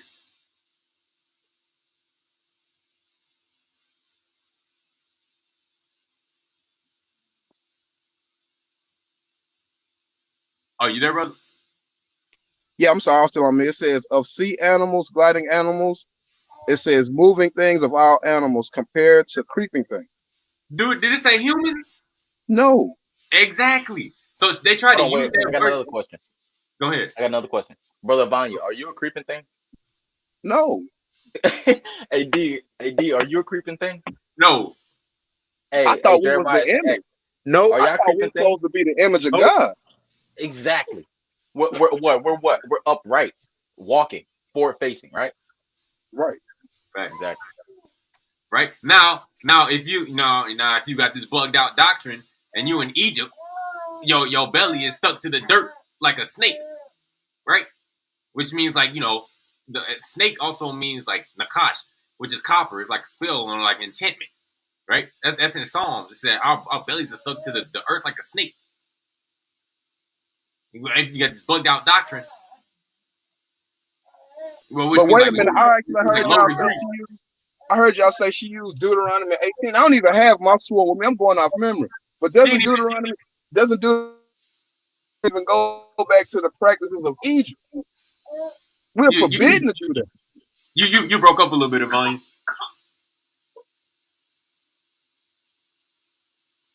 Hey, can you say that again, brother? You broke up a little bit.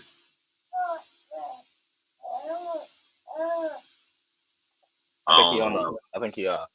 uh, But yeah, I what think happened? he said something along the lines of Deuteronomy 18 going back to the practices of Egypt, and we're forbidden to even you know Oh yeah, practice the practices of Egypt.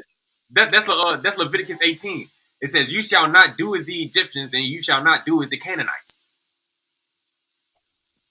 Yep. Or the Greeks. And what were the Canaanites doing? They're sacrificing their children. Yeah. She was over there big up in the Greeks and stuff. How you gonna be an Israelite and condoning all this wickedness? Right. So we gonna go back. Oh! This is what she had right here. The priests, the Levites, and all the tribe of Levi shall have no part nor inheritance with Israel. They shall eat the offerings of Yahweh made by fire and his inheritance. Never said eat the blood.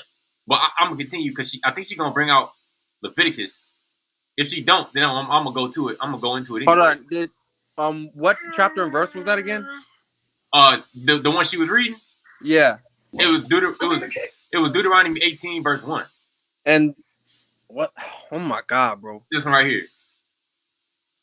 The priest and the Levite. Wait, the priests, the Levites, and all the tribe of Levi shall have no part nor inheritance with Israel. They shall eat the offerings of the Lord made by fire, and his inheritance. What is she trying to get out of that?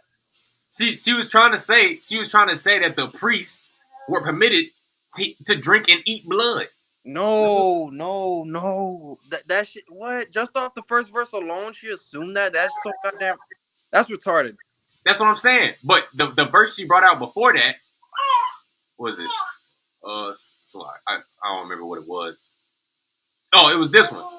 The priest that offer it for the sin shall eat it, and the holy place shall it be eaten in the court of the tabernacle of the congregation. Bro. So, but she nowhere in the Torah did it say that the priests consumed blood. It said they poured it out, they sprinkled it around the altar, they sprinkled it, the Kohan sprinkled it before the curtain or the veil. He put it on the incense altar on the four horns, and he poured the rest out around the altar. Not consume, Right. not drink it, not rub it on the skin, none of that, bro. Oh my God, bro. That I bet she got that from the priest that offer it shall eat it. Like in context, that's not talking about blood, man. That's crazy. Yeah, bro. Completely disregarding the verse right above where it says all of the blood should be poured out after they used it to sprinkle upon it, or to after they sprinkle it when they rub it on the four corners of the altar and they pour it out onto the base. That's all the blood. It didn't say that they get on their hands and knees and lap it up. It didn't say that they lick their fingers afterward. It didn't say none of that. Right. Exactly. That's pretty much all for that one. But she also said, I'm trying to find it. She also said in Jeremiah when it said you eat the flesh of your sons and your daughters. God of the Bible says cannibalism is righteous. What did he say? I see nobody up in the building. Oh my, bro, that's the part I heard. The animal with the Dog. You said what? That's the part right here where he said the God of the Bible says that cannibalism is righteous. Like, Yeah. come on. Like, what are you talking about? It bugged out, man. Bugged out, bro. Like I said, they're not even just saying that, oh, it's lawful or it's fine or it's okay. They're saying that it's righteous. They're going a step ahead and saying that it's righteous. You know what I'm saying? Yo, that means I can kill Sonetta and the pod, eat the bodies. Ain't nothing gonna be wrong because according to them, it's righteous. Now look, right? They tried to justify that by using Romans, which is Paul's writings. Man, That's what I'm saying, bro. Paul writings, right? it said that. Hold on, let me see if I can find a verse that she pulled up. This one right here.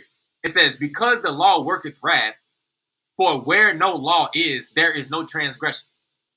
Man, look. First of all, Paul got corrected by the other apostles. He shouldn't even be in the subject matter. He got corrected. I forgot who he got corrected by. I think it was Peter, if I'm not mistaken. But he went off, like things that he was saying wasn't right, and some of the other apostles, according to the New Testament, they corrected him. So he's an idiot, just like they are. Yes, right. But now they don't keep the Torah. So if they trying to say that cannibalism was the God of the Bible says cannibalism is righteous, then they don't keep the Torah. Facts, like, bro. Man, But you know what it's like they're doing? It's like they're trying to marry that old Hamite religion onto us, because that's what the Hamites was doing. The Canaanites, the Egyptians, they was eating people, and they still eat people today.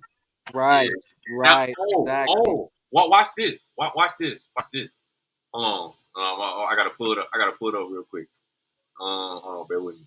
It's, So they're basically saying like I could chop somebody's body up while they're watching, and they won't think it's wrong according to their own interpretation of the Torah or whatever. It's like, bro, what the hell are y'all talking about? according to their doctrine, right? According to Yeah, their doctrine. According to their doctrine, the Most High is like some woman, right? That that you can eat people, right? And that women are slaves, and your children you can offer to Molech. for It's like one, what?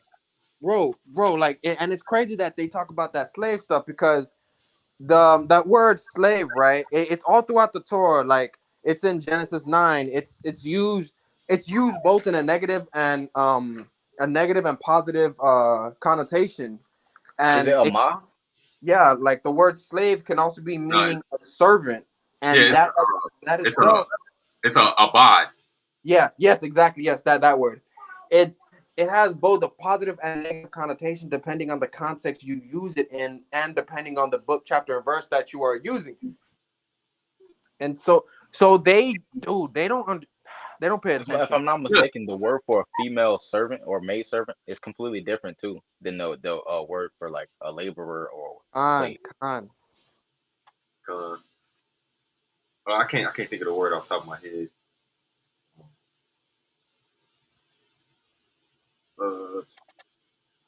But yeah, according to their doctrine, apparently nothing that the Tharwa is saying is actually talking about. Like the Most High says, you should not consume blood.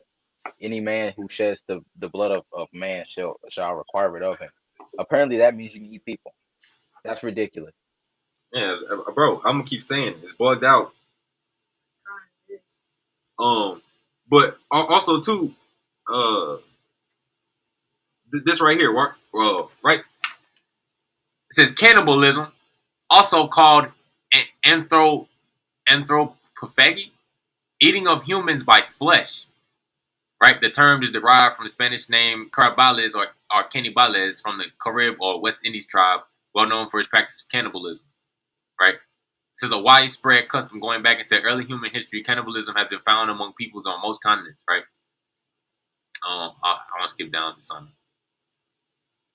It says in some regions, human flesh was looked upon as a form of food, sometimes equated with animal food, as is indicated in Malaysian Pigden term long pig or whatever. Hold on. Oh, right here, right? It says in other cases, the consumption of particular portions or organs was a ritual means by which certain qualities of the person eaten might be obtained, or which powers of witchcraft or sorcery might be employed. Yo, wait a minute. So and the Paul's doing that stupid witchcraft, making that paper levitate and shit. Wait, what'd you just say? He'd be like, making that paper levitate with her eyes bugging out and shit. I can make the paper levitate with my chi-chis. Wait, but hold on. It says, ritual murder and cannibalism in quote unquote Africa were often related to sorcery. Right? Headhunters and others often consume bits of the bodies or heads of deceased enemies as a means of absorbing their vitality or other qualities and reducing their powers of revenge or healing or whatever. Right? Like, come on now, bro. That's crazy, bro. Like they don't like all these arguments, man. It's kind of like when somebody how was it? I can't remember right now. But everything that they're saying, like no serious, true scholar, don't even have to be a believing scholar. No true scholar reading that is gonna even agree to that interpretation. Nope, not one person. Hey, bro. Exactly. Bro. Like even the commentaries, bro. Even the Christian and Jewish commentaries don't even agree to that stuff. So what are they even saying? Right, Leo. Right. That's saying nothing but pure wickedness, bro. Like we mentioned earlier. Because the drinking of blood, the eating people, that's sorcery. That's what it is. Because the Hamites will tell you, we go to war and we kill people, then we eat them to take their power, bro. That's witchcraft, bro. That's sorcery. Damn, I can't find it. I was trying to find where she was talking about. There is no transgression. Transgression means sin. Let me see. It might be back here. Right. Peace to the family. I'm excited because I see all holy writings as sacred, but the Bible is the most sacred to me, and I love that I understand the truth of it. So it's really. No, it's not. Yo, the Bible is not sacred to you. Man, she need to be quiet, bro. It's liberating to be a person who respects the Bible, sees the Bible as sacred, and then know the truth of the Bible. And the truth is that the God of the Bible is not against cannibalism. It's just facts. It's facts. Not facts. People say, "Oh no, they're wrong." Let's just start out with the law, because everything. What does Paul say? If there's no transgression, bro, no transgression of the law, then there's no sin. He says, where there's no law, there is no sin. We have to get that scripture before we get started. Yeah, let's grab that scripture. I think we should do that. Scripture is that the one with the Damn it, I can't find it. But she said something about you eat the flesh of your sons and your daughters, right? We gonna go to that. Oh my god, bro, that we one. Gonna go to Leviticus 26, right? Oh yeah. Leviticus 26 is what I think it's 33 or 20. I forgot which one, to be honest. It's Leviticus 20. Wait, 27. Yeah. Right. Leviticus 26. You want to read it? 29. Oh my god, bro. Real quick, but I'm sorry to interrupt. I'm sorry, but real quick, Leviticus 26 is kind of like a mirror to Deuteronomy 28. Like, yeah. Oh my god, man. Okay, it says, and if despite this you still do not listen to me, still treating me as happenstance, I will treat you with a fury of happenstance, adding again 7 chastisements for your sins. You will eat the flesh of your sons and the flesh of your daughters you will eat. Right? Now, curse. Right? Exactly. It's a curse, right? Now look, it says, and if despite this you do not listen to me, still treating me as happenstance. Okay, let's see what the word is. Right? It says, why am if bot zet, if I'm not mistaken, it means this, like with this, let not thought shama all, which means you listen, led to me, wa halakatham, which means to like it means like to walk or to go forth. Right? Or like to go towards. Alme with me, ba qua re. The word is the ba, which means like with, but qua re means hostility. Oh, we gonna grab it real quick. I wonder if I got it in my slot. Let me see if I got it in my. Oh yeah, right here. Right? It says qua re. Opposition, contrariness, hostility. Oh, come on, man. Hostility, right? Opposition, contrariness. If ye walk with me contrariwise, in wrath of opposition, contrary, hostility, to basically to be an enemy. So if it's basically, you know what I'm saying, it says treating me with hostility or going against Yahweh, I will treat you with happenstance, adding again 7 chastisements for your sins, right? Wa halakate, and like it's like go. I'ma come with you all. Ba kamar. If I'm mistaken, I think it's kamar. If I'm mistaken, I think it means wrath. Oh, give me 1 second. Bear with me. Bear with me.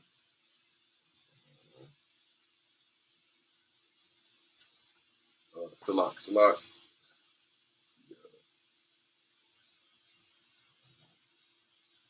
Bear with me.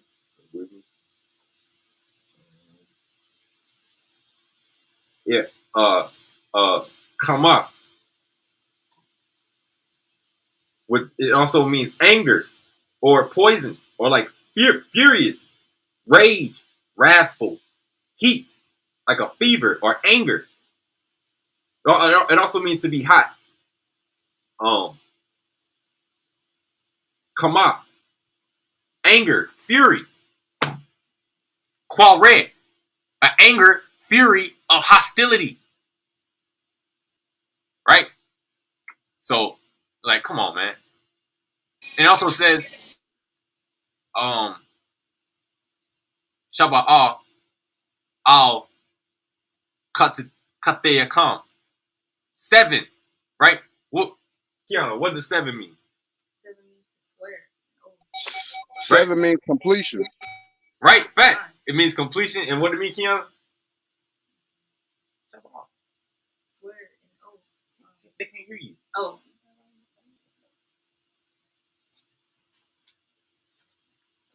Say that last part again.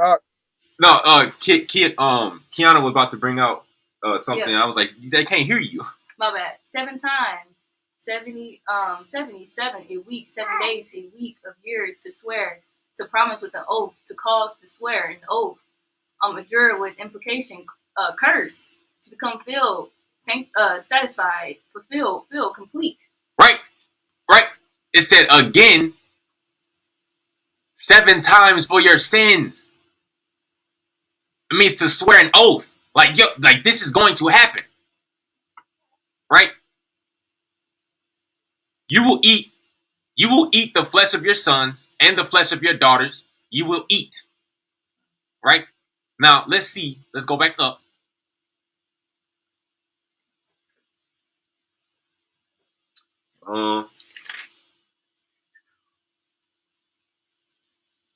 What is it? Verse 3? Wait. We're going to start from verse 1. You shall not make idols for yourselves, nor shall you set up a statue or a monument for yourselves. And in your land you shall not place a pavement stone on which to prostrate yourselves. For I am Yahweh your God. You shall keep my Shabbats and fear my sanctuary. I am Yahweh. If you follow my if you follow my statutes and observe my commandments and perform them, I will give your rains in their time, and the land will yield its produce, and the tree of the field will give forth its fruit. Right? So in other words, Yahweh will, reveal to you the mysteries of the Torah. Like he will cause you to have producive thought. Or you know what I'm saying? Or renew your mind or your spirit. Right? Now we're gonna go to Deuteronomy 28. I think it's verse 53.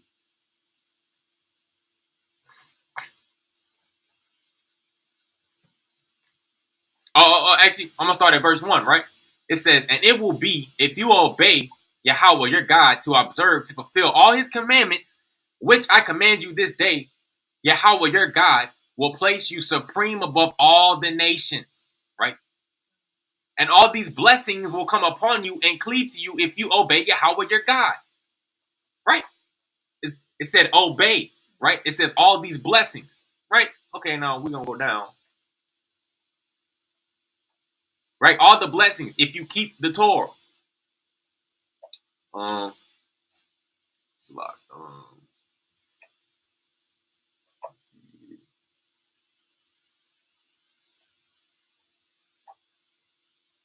It's a lot. Hold on. What verse is that? I wrote it down. 1 second. I got something until you find that too. Now, Oh, because come on. I took the liberty to drive back to my house to grab my sword. Just listen to this. And this is gonna be Deuteronomy 18, and I'm gonna start at verse number 9. When you come into the land that Yahweh your God gives you, you shall not learn to act accordingly to the abominations of those nations. There shall not be found among you one who causes his son or daughter to pass through the fire, one who practices divinations, an astrologer, one who reads omen, a sorcerer, or an animal charmer, one who inquires of Ov or Yedini, one who consults the dead. For anyone who does these abominations, of Yahweh, and because of these abominations, your God banishes the nations from before you.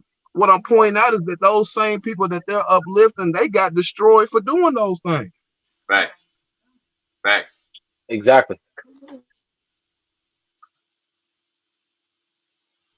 With that, I yield.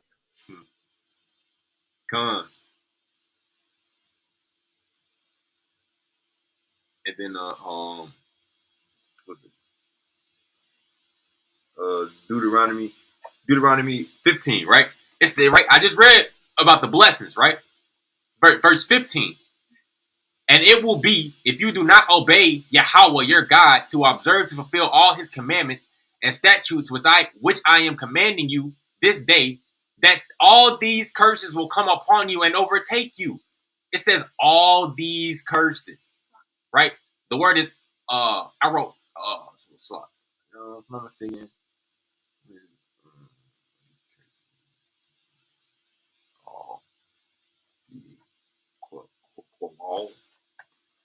One second.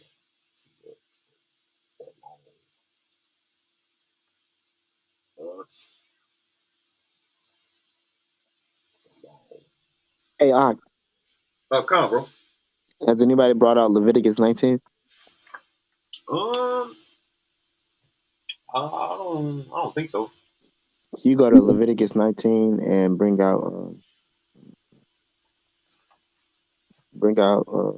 23 to 29.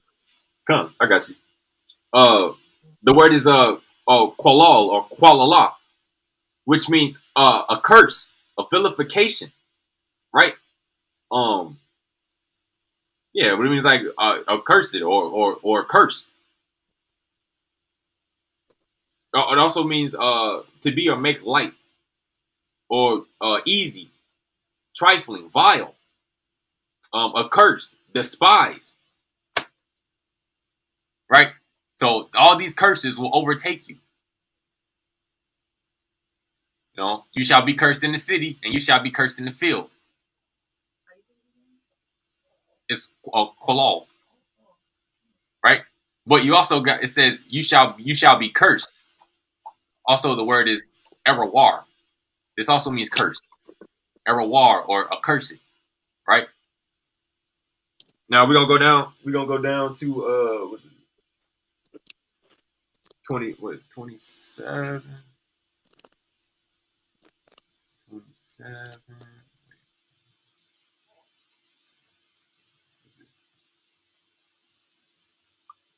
It's a lot. Bear with me. It might be 50. Here it is. Right? It said the curses. These are the curses. They will devour the fruit of your livestock and the fruit of your soil to destroy you. They will not leave you. They will not leave over anything for you of the grain, wine, oil, offspring of your cattle, or flocks of your sheep until they annihilate you. And they will besiege you in all your cities until your high and fortified walls in which you trust come down throughout all your land. And they will besiege you in all your cities throughout all your land, which Yahweh your God is giving you. Right? And during the siege and the desperation which your enemies will bring upon you, You will eat the fruit of your womb, the flesh of your sons and daughters, whom Yahweh your God gave you. Right? It says, the most tender and delicate man among you will begrudge his own brother and the wife of his embrace and the rest of his children whom he will leave over, of giving any one of them of the flesh of his children that he is eating, because not a thing will remain for him in the siege and in the desperation which your enemies will bring upon you in all your cities. Right? So, Wait, did that say you will eat your sons and daughters leisurely? no, it's a Did that curse. say did that say that you will eat your sons and daughters when you take over your enemies? No. Did you know that what? say There's you'll something eat else. them as dessert? No, Nope. it did not. That It just didn't There's say something said, else that they're you'll not just be pointing out chomping on either. people. excuse me, what's up, Ak?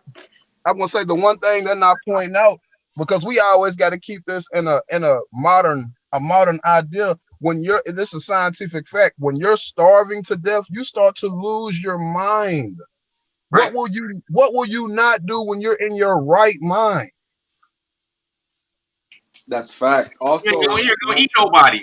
right. Also, when you consume human flesh, like your body then begins to like, it starts to change. Right? And That then look, Wendigo spirit. Oh, she right? had that Wendigo spirit. Right? And then look, No, right? straight up. It said in Psalms, it says Yahweh sustains man in famine. Right? Now, if Yahweh sustains you in, hold on, wait. I'm gonna get another verse. This is Isaiah 59. If I'm not mistaken. Right? That was the curses, right? Now, what happens when we were cursed? Behold, We, yeah. go ahead, bro. No, no, you go ahead and read it. I forgot what I was gonna say. My bad. Oh, you good? It says we're gonna go down. We're gonna go down. Right? You wanna read it, Kim? Go ahead. Behold, the hand of the Lord is not too short to save, nor is his ear too heavy to hear. But your iniquities were separating between you and between your God, and your sin has caused him to hide his face from you, that he not hear. Right? Hear what? Hear you if you are not doing what you're supposed to do and being wicked. Exactly. Like your prayer. Fine. Right? Or you're crying out because Yahweh turned his face from you. Right? Verse 3. For your hands were defiled with blood, and your fingers with iniquity. Your lips have spoken falsehood. Your tongue mutters injustice. No one calls sincerely, and no one is judged faithfully. Trusting in vanity and speaking lies, conceiving injustice and begetting wickedness. Right? Right? It says, for your hands were defiled with blood, and your fingers with iniquity. Your lips have spoken falsehood, and your tongue mutters injustice. So we fell away from Yahweh. Right? So he turned his face from us. Therefore, all the curses, which include, right, your sons and your daughters, you eating your sons and your daughters. That's a curse.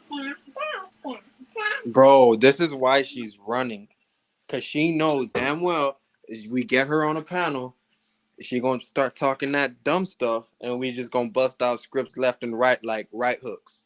Yeah, bro. Bro. She don't keep the Torah. Oh, I got one more verse, and I'm gonna grab that verse you was talking about. It's Deuteronomy.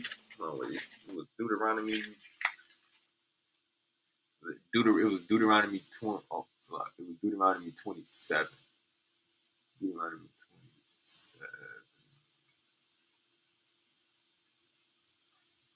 27. Deuteronomy 20, verse 26. Right. Remember the word for curse. You want to read this, Kiana? Sure. Cursed be he who does not uphold the words of this Torah, to fulfill them, and all the people shall say, Amen. Right. Right. Arawar. What does Arawar mean? Curse. Yes, it means a curse or cursed. And star which led not Yaquayam, which comes from Quawam, which means to raise up or to lift up. F double read the words Ha Darawa, the Torah, Ha Zeth this, La Ashawa, to do or right to do, Ewatham them, Wa Amar, and say call all Ha'am Eman, all the people Eman. Anybody know what Eman means? No, I don't. Go ahead, Rob. It means And truth. truth. Right. It means truth or faith. Truth. It's like, come on, man. And you said Leviticus 19 verse, I forgot. 23 through 29. 23.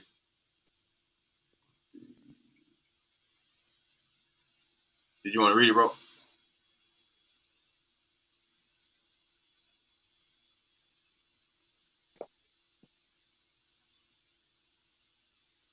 You got put up.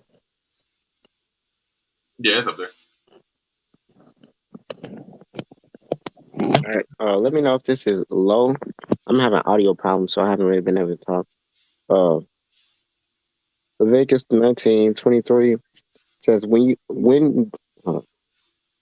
you shall come to the land and you shall plant any food tree, you shall treat its fruit as forbidden. For 3 years they shall be forbidden to you. They shall not be eaten. In the 4th year, all its fruit shall be sanctified to Lord Yahweh. And in the 5th year, you may eat its fruit, so that it will increase its crop for you. I am Yahweh your God. 26. You shall not eat over the blood. You shall not indulge in sorcery. You shall not believe in lucky times. You shall not round off the edge of your scalp, and you shall not destroy the edge of your beard. You shall not make a cut in your flesh for the dead, and a tattoo shall you not place upon yourselves. I am Yahweh. Do not profane your daughter to make her a harlot, lest the land become lewd and the land become filled with depravity. My Shabbats shall you observe, and my sanctuary shall you revere. I am Yahweh. Do not turn to the sorcery of the oaths or the Wav and the Udonium. Do not seek to be contaminated through them. I am Yahweh your God. Come on. I think at Bosch, if I'm not mistaken, it was something necromancy, if I'm not mistaken. One is necromancy and another is fortune telling. It's a ha yada and ha yada and What's mean? Yeah. It means the wizard or the ghost or the conjurer. Right. There's a video game called Skyrim Elder Scrolls. In that video game, there's a place called the College of Winterhold, and they deal with like magic, divination. They deal with like spells, and then there's all like you could run around the game. It's free roam, right? So you could run around the game, and you'll come up on like old abandoned castles and little forts, and you'll run up there, right? And then some person will come out, and then the little like title above them will be like a necromancer. But yeah, so like necromancy, it's very weird, bro. Right? Hey, Con, the word is That's like enchanting items and possessions, I think. right. Yeah, exactly. The word is it's like ow, because you would get the vowel sound from the aleph and the wa, right? The word right here is ebah, but it comes from ewaw, right? So it says to mumble, also like a water skin or like a hollow sound. But a necromancer or a familiar spirit. Yup. You know what I'm saying? Right? And then Conjuring up the dead. but yeah, man, that's bro, like They straight up try to say like cannibalism is righteous. Like, come on, bro. That's pure, crazy, bro. bro. Pure madness, pure bullshit. I got a message from the Father self. This is Deuteronomy 27, verse number 26.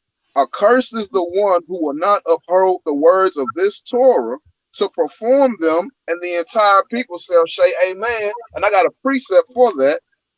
Amen.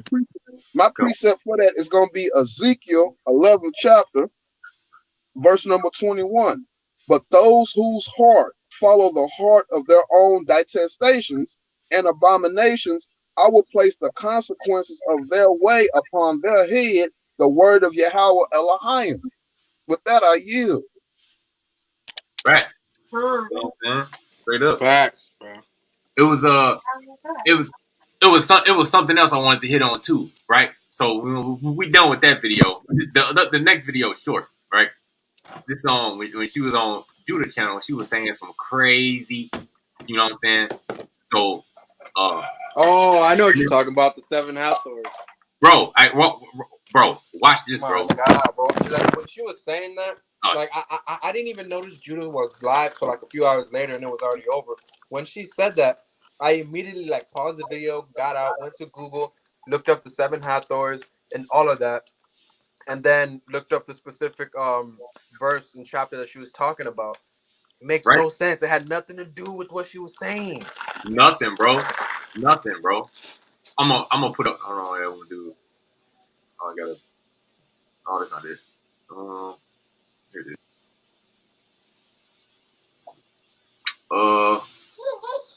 Right. It says federal. It says federal law allows citizens to reproduce, distribute, or exhibit portions of copyrighted motion pictures, videotapes, or video discs under certain circumstances without authorization of the copyright holder. This is called fair use and allowed for purposes of criticism, news reporting, teaching, and parody, which doesn't infringe a copyright under 17 USC 107. Right?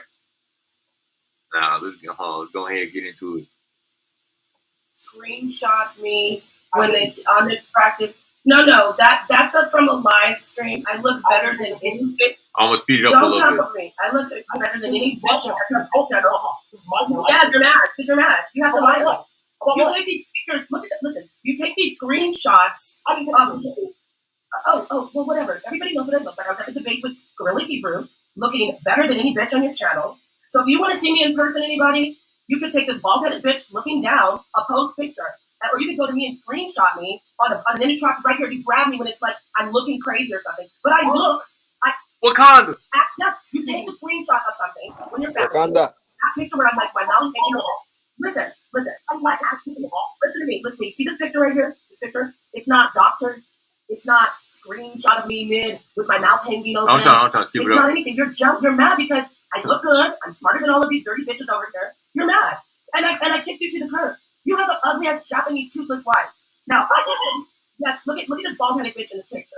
And she told you, yes, this is Kiana, you got a full head of hair though. Yeah. Now, Paul crazy for saying she's bald, bro. Like, I don't know where she got that from, but I think Nepal's like really just jealous because she's like almost 60, and She doesn't sounds like one of them bitter, angry sisters. exactly. Who always got to talk because she is insecure about her actual life, and she just got to sound smarter than everybody in the room. But what she needs to do is know how to shut the hell up. Exactly. And then look, right? This is supposed to be about information. Right? This is supposed to be about information, not no name calling. Kiana came on and was like, "Yo, you a beautiful sister." You know what I'm saying? Like you ain't gotta like be doing all that. You know what I'm saying? This, that, and this. But she was mad because she didn't want to deal with the information. So I'm gonna continue. Post for it. When you guys go screenshot me, you screenshot me with me mid looking crazy and like making a weird face. But everybody knows I don't really look like that. People that saw me at the Gorilla Hebrew debate with Garfield, shout out to you. Tell these niggas what I look like. Now you can take these pictures and stuff like here when my mouth is hanging open, and you can say, "Oh, look how ugly she is." I'm not ugly, Judah. I'm actually beautiful. Listen, nigga, I look real quick, pause obviously, we know that she is not an ugly woman. I don't know why she feels like we're saying that. It's because of the screenshots. For one, she acts like her and Rob Brack didn't do that to other people last year, months ago and shit. She acting like she's what do you call it? What's that word? Invulnerable to that claim against her.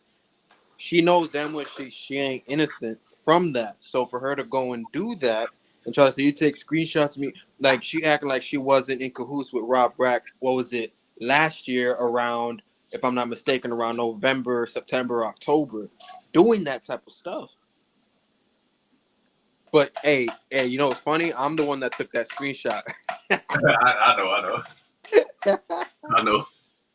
God But I'm gonna continue real quick. Bitches that you hang out with, and I'm smarter. Keep us talking about you only. Stop, Judah. Address the information, bitch. That's what I'm talking about, bitch. That's what I'm talking about. Address the information, bitch. You be sworn to Hawa that you were doing my videos on me. All you do is fucking cry. Yo. Hey, Hathor. Wait, hold on, wait. She about to say it. She about to say it. Hey, please don't embarrass yourself. Hathor. Listen to me. Hathor is the god of the Passover, and so is Set. Now you and your fucking. Okay, we're about to deal with that real quick. We're gonna run it back. Hey, Hathor. Hey, please don't embarrass yourself. Hathor. Listen to me. Hathor is the god of the Passover, and so is Set. Queen, your goddess. I'm not Chrysaris, bitch. I'm not Chrysaris. I'll walk with you up. Let's go talk about this. The information, bitch. Wait. Set. Now you and your fucking inside. I can't. Listen to me. Hathor is the god of the Passover, and so is Set. Now you and your fucking incels and your. Now everybody heard what she just said, right? She said Hathor and Set is the god of the Passover. Yo. Plugged out, right? Now, oh my God, bro. Now watch this, right? Real quick, there's one thing she said that I thought was super funny. She told Judah that she would wash him. like, bro, there's a reason Judah, like, he moves the way he does when he's talking. Like, it's playing chess. Right. Also, one of the 48 laws of power is, like, you let your enemy think they actually know something. So when you hit them with that real shit, they're like, it's crazy, though. Right. It trap them up, right? It trap them up. So, right. But that's the thing, you know, like, when like a silly man, when he speaks, he gonna condemn himself, right? He gonna say something that contradicts his whole argument anyway, or he just gonna, you know, just blurt out something and he gonna make himself look stupid, right? So she literally just said the Hathor and Set was the god of the Passover. Okay, we gonna see who Hathor and Set is, right? Oh, also, hey, I got a link for that right now. I got a link for that too. I'm gonna go get it real quick. Oh, word up, right? It says Hathor, right? Hold on. You know, we need something else too, right? Let's see who Hathor was, who she's associated with. Okay, right? Hathor is one of the most famous goddesses of ancient Egypt. She was known as the Great One of many names, and her titles and attributes are so numerous that she was important in every area of life and death of ancient Egyptians, right? It says, however, some scholars suggest that the cow-headed goddess,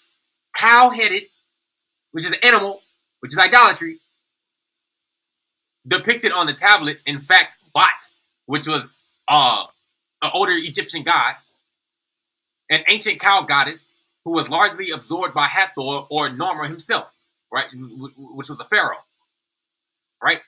Let's see. Bat. Can y'all see this? Yep, I can see it. Yep, it says Bat is a cow goddess in Egyptian mythology who was depicted as a human face with cow ears and horns as a woman. Right? Hey, yep, Khan. Hey, don't forget that scripture she uses. It's she was talking about the Pharaoh's dream. That's, I think, is Genesis 41, 1-25. Right. She said that. She said that after she said this. So I was gonna get that too. Right?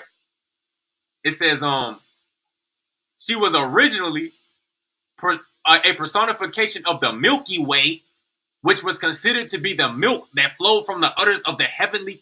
Bro, this is bugged out. Definitely bugged out. So you better not say there's a heavenly cow.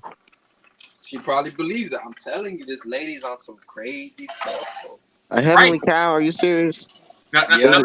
look what it says, right? She was originally a personification of the Milky Way. Kiana about to grab a verse real quick.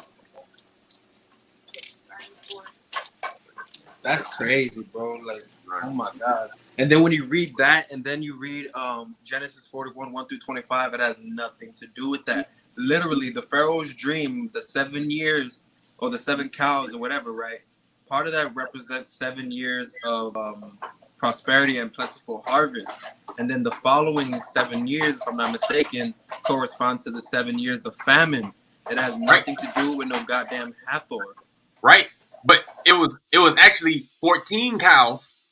It 14, wasn't 7. yes. Bro, man, like you're bugged out, bro. What verse? 12. How she talk about deal with the information yet she's running? It's been like a week already. She's not going to debate. She's not going to debate, That's bro. crazy, bro. Oh my God. All right, you ready? Yeah. Verse 12.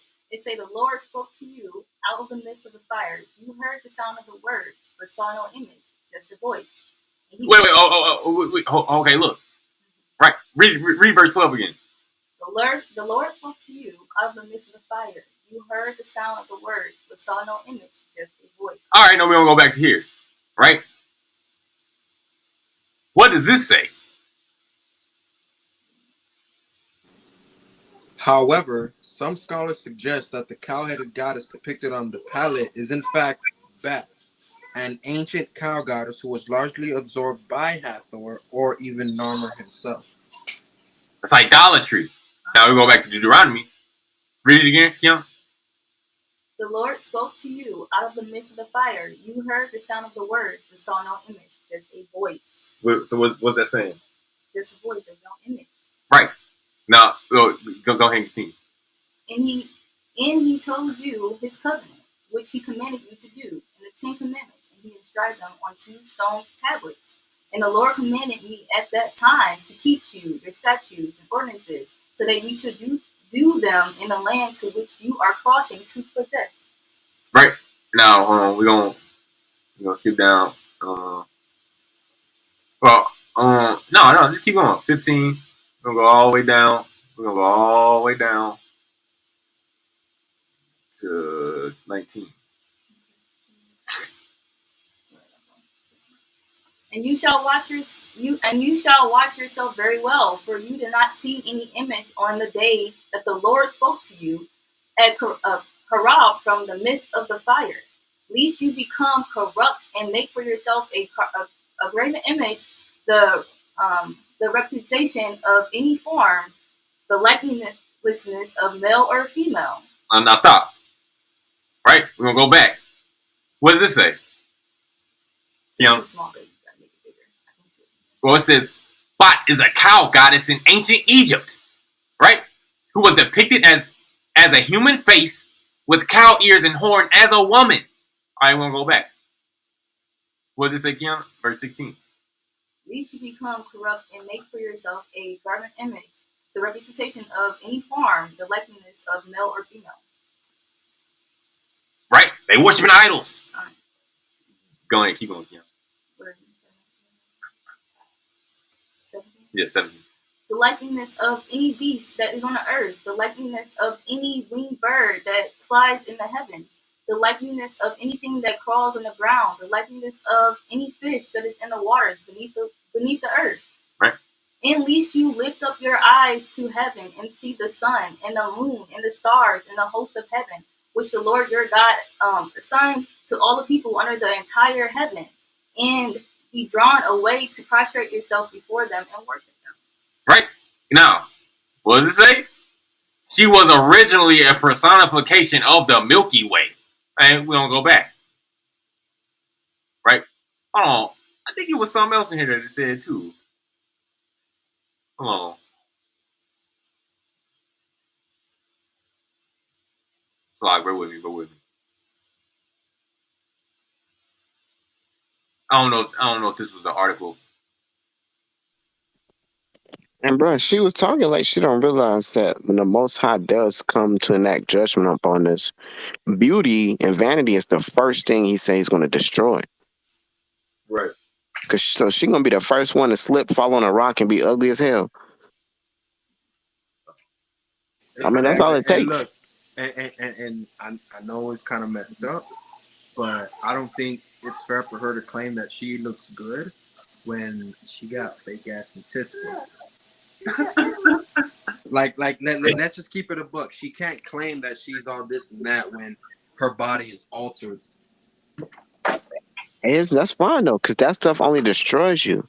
I mean, we see all these plastic porcelain dolls, and then how they look in like 5 or 6 years, bro. They look like an old trash bag filled with water, like just like Facts. destroyed.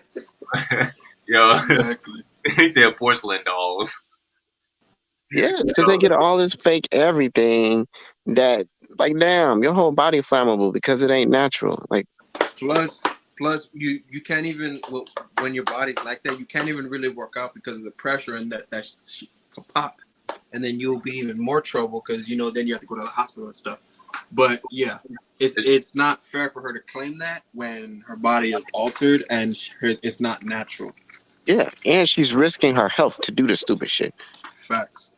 Hey, Shalom, Dan, y'all. But right, it says she was a persona. It says she was a personification of the Milky Way. What does it say, Keon? At least, My bad. at least you lift up your eyes to heaven and see the sun. Hey, I think Avanya in the back. No, he on the panel. Yeah. Yeah, he on the panel. He's still there. Okay. And I'll go back. Start from the beginning. At least you lift up your eyes to heaven and see the sun and the moon and the stars and all the host of heavens, which the Lord your God assigned to all people under the entire heaven, and be drawn away to prostrate yourself before them and worship them. Right. Said the moon, the stars, and the host of heaven. Right. Like come on, bro. Like bugged out, right? And this is telling me. Oh, go ahead, bro. I just wanted to say, who's the God of the Shabbat? Yahweh. Khan, right? Because the Most High ordained the Shabbat when He created the heavens and earth, right? Yeah. So by them saying that this is the God of Shabbat, they're trying to say that this is who the Most High is, right? When Moses came down the mountain after receiving the tablets after receiving the commandments from the Most High, well, what were the people down there worshiping? The golden golden calf. Apis bull. Yeah, they were worshiping the gods of Egypt. So the Most High didn't like that, did He? No. Moses didn't like that, did he? Nope. No. So the people weren't doing what was correct in the eyes of the Most High, right? Right. Not The at Most High all, bro. wasn't some cow deity, was he? No. Mm-mm. No. So that real quick. that really made the Most High angry, right? Yeah. Killed a bunch of the people, right? So why should what? Hey, real quick, bro. Real quick. Wait, can y'all hear me? Yeah, you good. Okay, cool. That I posted in the group chat. This is from a book, right, called Anacalypsis, an attempt to draw aside the veil of the static ISIS, or an inquiry into the origin of languages, nations, and religions. Did you want to share? No, it's on my phone. It's on. I can't screen share on my phone for some reason. But on page 509, it states, when I say that Moses substituted the ram for the bull, it does not necessarily follow that he designed to make the ram an object of adoration or idolatry. To all idolatry, he had an utter repugnance. And then it further states, but it seems certain, though I can perceive no reason for it, that whenever the worship of the yoni prevailed, there was also idolatry. And real quick, what is the yoni? That's Hinduism. Yes, and what else? It has to do with the woman's, reproductive. Yeah, exactly. Yeah. And what do we know that the Israelites were doing? They were worshiping different gods. They were also taking part in like sex magic and all these other things, correct? Right. Exactly. So the fact that she said that Moses copied off of the Egyptians, he copied all that off the Egyptians, yet even the Masons know that Moses did not. Like Nepal sounds real dumb, bro. Like I have so much stuff I could use just to shut her down. I don't even have to quote scripture at all. I could just use straight source material and she would look stupid. Hey, yeah, bro. But then look, if you use scriptures, she gonna run. Right. So, you know what I'm saying? So you might as well use scriptures. Exactly. Yeah. She gonna run. But hold on, I wanted to get to something else too. I wanted to get to something else real quick, and then we can start wrapping up. Right? I just wanted to finish this out real quick. Right? So she's so I'm gonna run it back. Your dog-pound bitches to continue talking about your when my mouth is hanging open. All you do is fucking cry. Address the information. Hey, Hathor. Hey, Hathor. Hey, no, please don't embarrass yourself. Hathor. Listen to me. Hathor is the god of the Passover, and so is Set. Now you. Right. She said Hathor and Set. Right? Okay. Let's see what Set was. Wait. Didn't Set and Horus? Didn't one of them copulate between the other's butt cheeks? Yeah, and then brought it. It said brought it to his mom, and he had it in his hand or something like that, bro. It's some weird. Bro, it's weird, bro. Watch this, right? It says the worship of Seth originally centered at Nuk, Greek Ombos, near present-day Tuk on the western bank of the Nile River, right? I'm gonna skip down. Seth was represented as a composite figure with a canine body, slanting eyes, square-tipped ears, tufted in later representations, forked tail, and long, curved, pointed snout. Various animals, bro. Okay, we're gonna go back. Oh my God. Go back. Bro. Right? It says, can you read verse 16 through 18 real quick?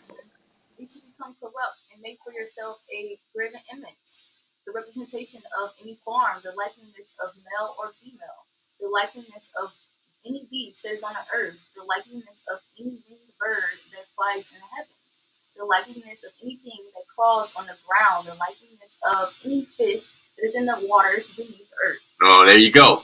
Right?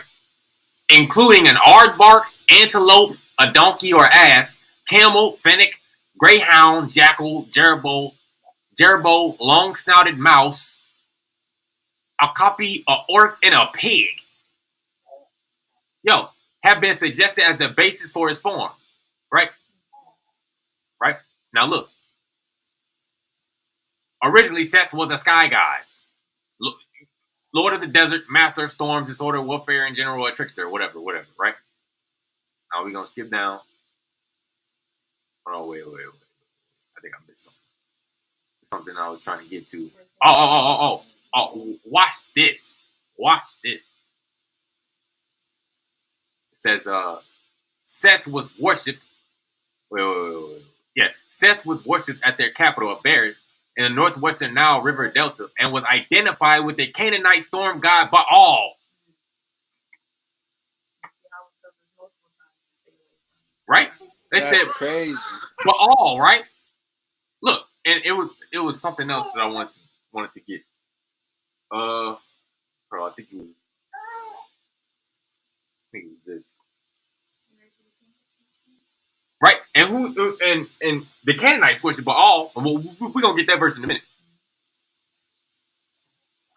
Excuse me. Where it said, don't do as the Egyptians or the Canaanites.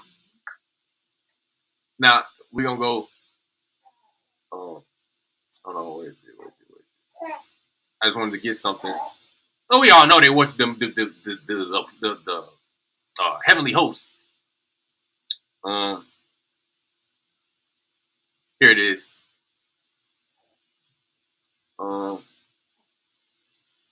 The Egyptians also saw him as a storm and war god, which they just said he was Baal. The Egyptians associated Seth with the planet Mercury. Like, come on, bro. Like, nothing but idolatry. Well, when you in Egypt, you are idolater. Exactly. Con, isn't this is like for the foreigners, right? This is what we consider foreign wisdom for the people. Why do you Yes, want bro. this for the people? right? And then Kiana got a verse real quick. Why they keep going back to bondage? Like, what are they Oh, trying to? What are they? Listen, you gotta listen to what they're saying. They want us to go back to bondage, but for what reason? What are they trying to say that is good during our captivity and our servitude? Well, I mean, what we produce for others, that's about it. hey, They look, want us to stay as a base metal. right? And then what's right? But What look, did it that's not say? good for anybody because the way the world works is, well, from what the Most High explained to us is how we're doing basically dictates how the rest of the world's doing. We're in turmoil. Why you think everything is going to shit? And yeah, bro. And then they bringing out these false doctrines. That's why we just did that famine video over. It's like, yo, you lacking the Torah and you lacking substance. You lacking means. You know what I'm saying? You lacking the spiritual fight. You know what I'm saying? You lacking the inward fight. Like you lacking knowledge, wisdom, and understanding. You're gonna go off your own counsel. That's why it says Yahweh sustains man in famine. Right? And like Avanya said earlier, like when you don't have a Torah, right? He said when you hungry and you ain't got nothing to eat, right? Think like the famine, right? When you don't have the Torah, you're gonna be susceptible to all these other doctrines that's going. You know what I'm saying? You're gonna be demons on you. But right, we're gonna go back to this real quick. It says right, and was identified with the Canaanite storm god Baal, right? What verse you want? Leviticus. Oh, wait. I want to get this real quick, right? Look, somebody want to read we can do 3. Somebody want to read 3 and 4? I'll read it. Yeah, I can. No, it don't matter. You ready? Yeah, go ahead, bro. All right. Verse 3. The eyes have seen what the Lord did at Baal Peor. For every man who went after Baal Peor, the Lord your God, Elohim, has exterminated from your midst. Right? So every man who went after Baal got exterminated, died, killed. Right? Verse Hmm. 4. Verse 4. But you who cleave to the Lord your God are alive, all of you, this day. So he cut Right? out the cancer. All those, right, cleave to or in Yahweh, Elohim, you all's God, Yahweh. Right? And then you said Leviticus 18. Leviticus 18. 24. All right. Skip. And the Lord spoke to Moses, saying, Speak to the children of Israel, and say to them, I am the Lord your God.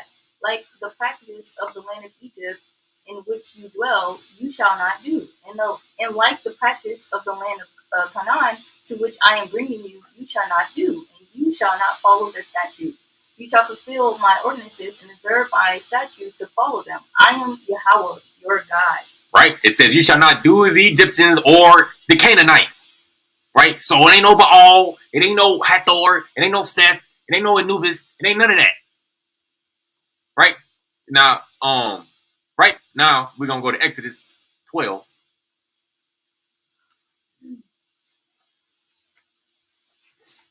We're gonna go to Exodus 12, and we're gonna go. Hold on, let me get the verse real quick. Let's see what Yahweh did to all the gods in Pharaoh.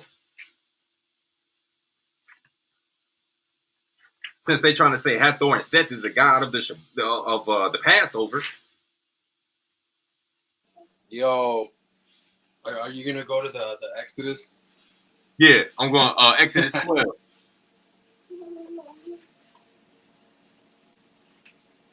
Oh, Oh my God. Okay, I already know where you're gonna go with this. right. It says, I will pass through the for first of all, hold on, wait. So we need to establish what the Passover was, or the Fashak, right? Or the Fashak offering, right? Now, what did the Fashak offering represent? I'm just asking anybody, or Kiana, what does it represent? Passover. Basically, yes. I think the Pashak offering represented us crossing over from Egypt into like A better mind state, right? We're Right. crossing into the land. Right. Crossing from Egypt, which is what? Bondage. Right. Spiritual death into a tight place. Right. The Right. desert. Until the Torah, or enlightenment, or not teachings, or knowledge, wisdom, and understanding. Right. To get the mind to work. Right. Also, it said, "You shall not eat any leaven." The word for leaven is kamatz, right? Which also means like a cruel man or like a silly man. It said, "You shall remove all the leaven from your homes." What's the word for home? Hold on. We can grab it real quick. It's the same word for tabernacle. Forgot. Is it like I forgot. Say it loud. Bayat. Yeah, bayat. Oh, Which also means what? Temple. Right. real quick before you continue. Come on, bro. So she says that the God of the Sabbath or whatever, the God of the Bible, is some Egyptian deity, right? So if that's the case, then the Red Sea crossing, when it says that the Most High closed the waters on Pharaoh and all his army, is she insinuating that an Egyptian god killed its own people? Wait, say that again. The okay. So the Exodus, right? When the Israelites were crossing, the Red Sea or whatever, Yeah. when the Most High closed the waters on the Pharaoh and his army, is Nepal insinuating that an Egyptian god killed its own people? Right. That wouldn't make any sense. Right. I guess so. If that's from their narrative, that makes no sense. Crazy. For I don't know, their narrative is all types of Bro, nonsense. like none of that makes any sense. So what she's saying is that an Egyptian god killed its own subjects. That what what is she saying? Yeah, bro, it's bugged out, bro. Like, bro, you can't. It's like, bro, it's just bugged out, man. It's like, It's pretty much like trying to figure out why a dog chases his tail. Like, who knows? You know what I'm saying? It just likes to do that. right. Don't really make sense, but it does it. Right.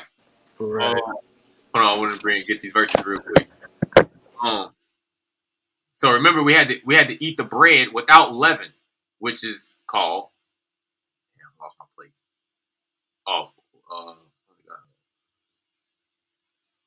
Right. It says, "On the first day there shall be a holy convocation, and on the seventh day you shall have a holy convocation. No work may be done, or no work may be performed on them, but what is eaten by any soul, that alone may be performed for you." Right. And you shall watch over the unleavened cakes. Let's see what the word is for unleavened. First of all, what's the word shamar?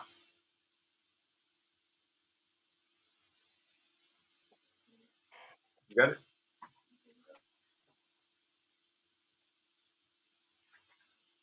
It means to what? You have to go a little bit. Okay.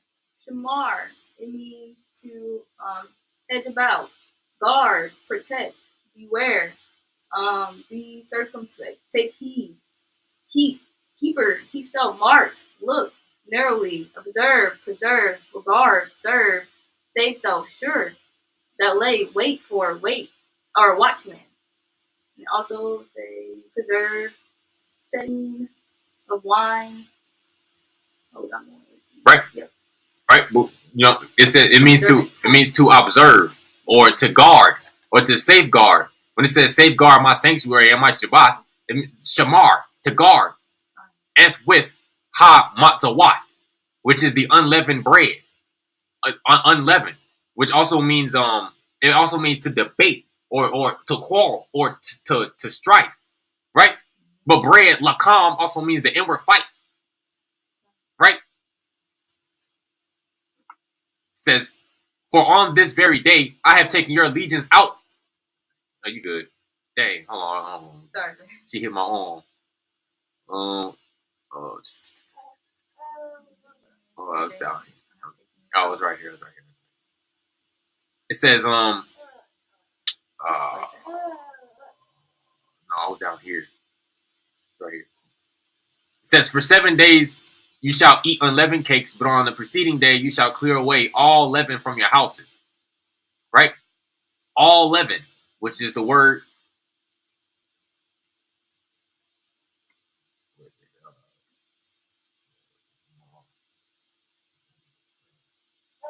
chametz, which is leaven. Right? Let's look up, let's see. Chametz.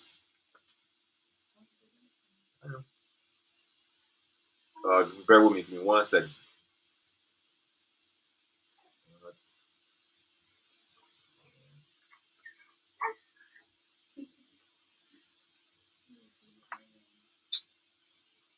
Chametz.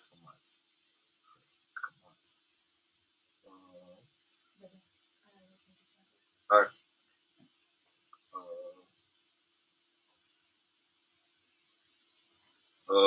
Chametz.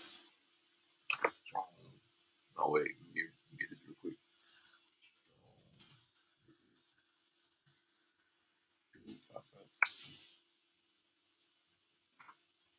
Oh, wait, that's not it.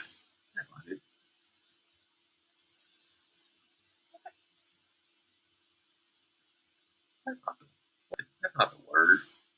Come on now. Bro. I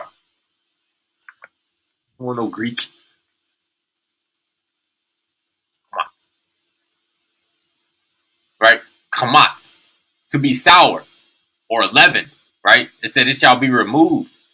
Leaven is usually left over, right? To be soured, embittered. Hold on, let me see.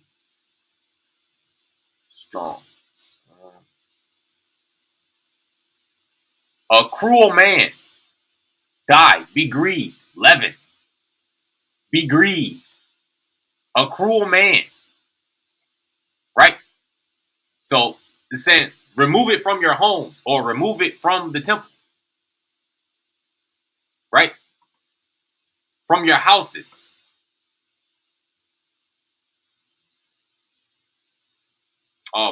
Batiyakam. For all that call chametz, eat leaven. What in the car? The car needs.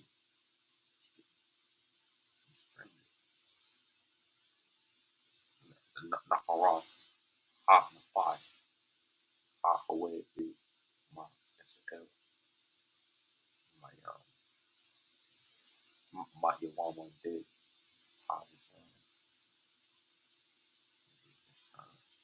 the first day.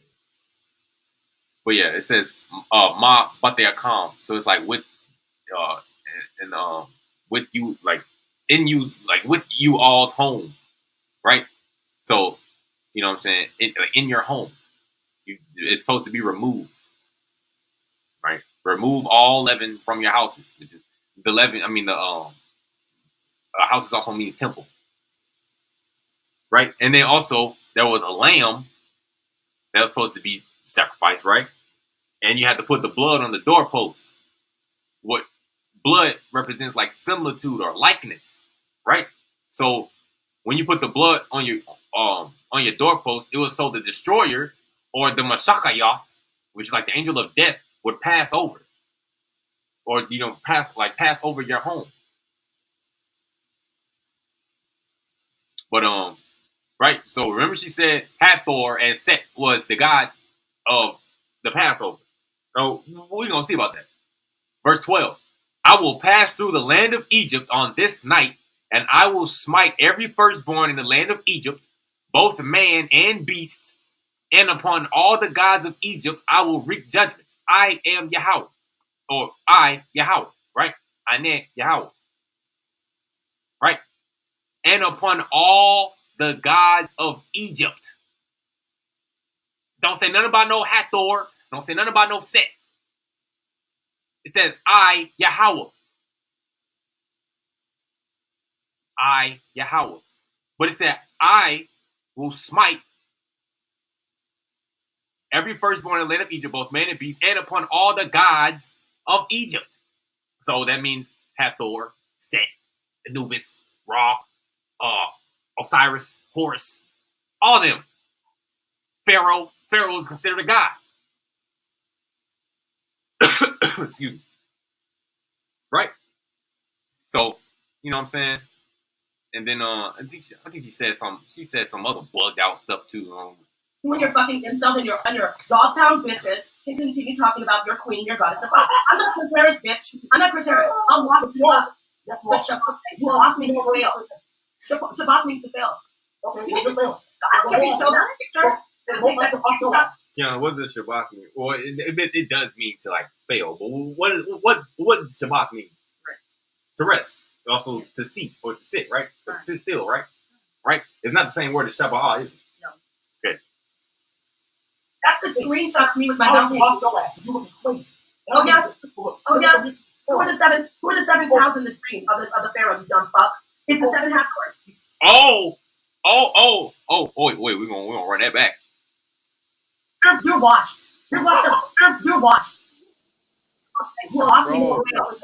Shabbat means to fail. Okay, you can fail. Can you show that picture? That's the screenshot of me with my mouth. You looking crazy. Oh yeah. Who are the seven cows in the dream of the Pharaoh, you dumb fuck? It's the 7 Hathors of the Pharaoh, you dumb fuck. It's the 7 Hathors. That's crazy. But is she big man or little man? She big man, bro. Like Respucia man. She literally just said who were the 7 cows, right? Right. There were 14 cows. That's why it's the 7 years of prosperity and 7 years of famine. What is she talking about? Exactly, bro. And she's bugged.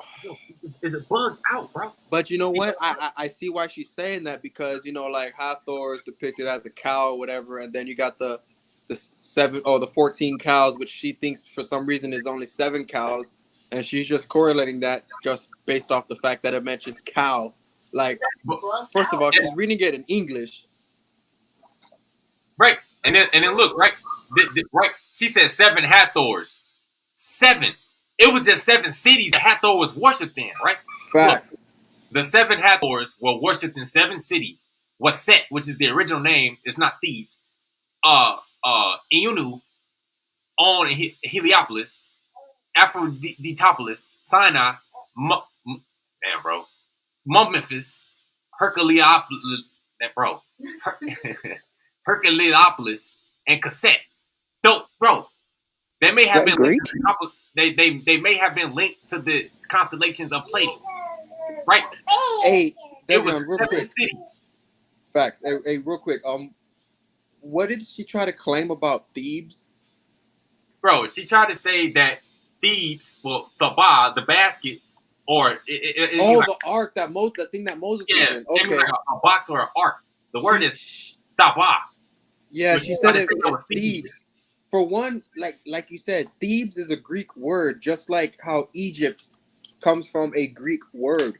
So she's actually being very stupid by saying that that is Thebes when it doesn't even make sense, because it's in 2 different languages, and Egypt spoke a different language than the Greeks and the Hebrews. Right. Yeah, bro. Hey, man, bugged out, bro. But you know what I'm saying? Hey, I told Ken, I was like, yo, we gotta make a video. I was like, this is crazy. Like, this doctrine is crazy. Talking about cannibals. Yo.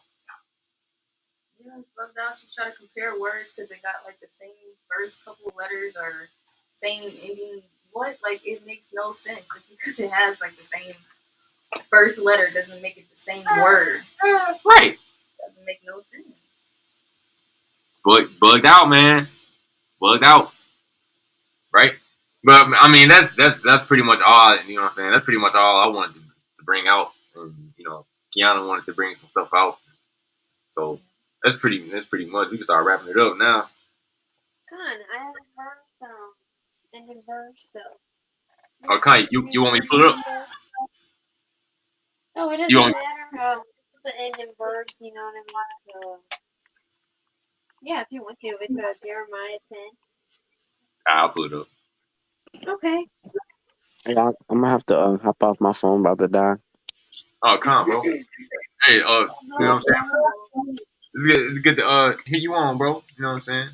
Oh, I hope you have a restful, peaceful Shabbat. You know, the rest of your Shabbat, bro. Oh, Shabbat Shalom. Oh, I was on last time, come on, bro. Yeah. but yeah, Shabbat Shalom to everybody on the panel, to all the Akim and the Akawatayim. Appreciate y'all having me on, and Yahweh Kai, Yahweh Badad, and just, you know what I'm saying, y'all enjoy the rest of y'all night. Yahweh Ka. You said Jeremiah 10, what verse? 11. Oh, what happened? How did it go? Verse 11. Yeah. So yeah, this is my ending verse. Like Brother X said, just want to give all praises to Yahweh, allowing us to discuss, you know, a lot of problems going on, unfortunately, in the community. And I think it's important, you know, we need to know Yahweh God. So I'm going to go ahead and read Jeremiah 10, verse 11. Tell them this, the gods who did not make the heavens and the earth shall vanish from the earth and from under these heavens. But Yahweh made the earth with his might. He established the world with his wisdom and with his understanding, spread out the heavens. At the sound of his placement of a multitude of water in the heavens, he raised clouds from the end of the earth. He makes lightning bolts for the rain and brings forth wind from his treasuries. Every man is bereft of wisdom. Every smith is shamed by his graven image, for his molten idols false, and there is no life in them. They are vanity, the work of deception. When they are dealt with, they shall perish. Unlike these is the portion of Jacob, for he is the molder of everything. And Yashral is the tribe that is his heritage. His name is Yahweh, Zaballah. And with that, I just want to say something about this. There's really no salvation for desiring these evil things and going against Yahweh to even replace Yahweh with an idol. That's very wicked. And to lie to people, saying, you know, Seth and all these idols in place of him, really crazy. We know Yahweh establishes laws to help Yahshua become the nation that he wants them to be. To be righteous and have a fulfilling life. And I don't believe that they want that for other people. And I think they desire wickedness, you know. But for us here, I know we desire Yahweh and his laws. And with that, I just want to say Yahweh God. And Shabbat Shalom. You know, Yahweh Yahweh Ka.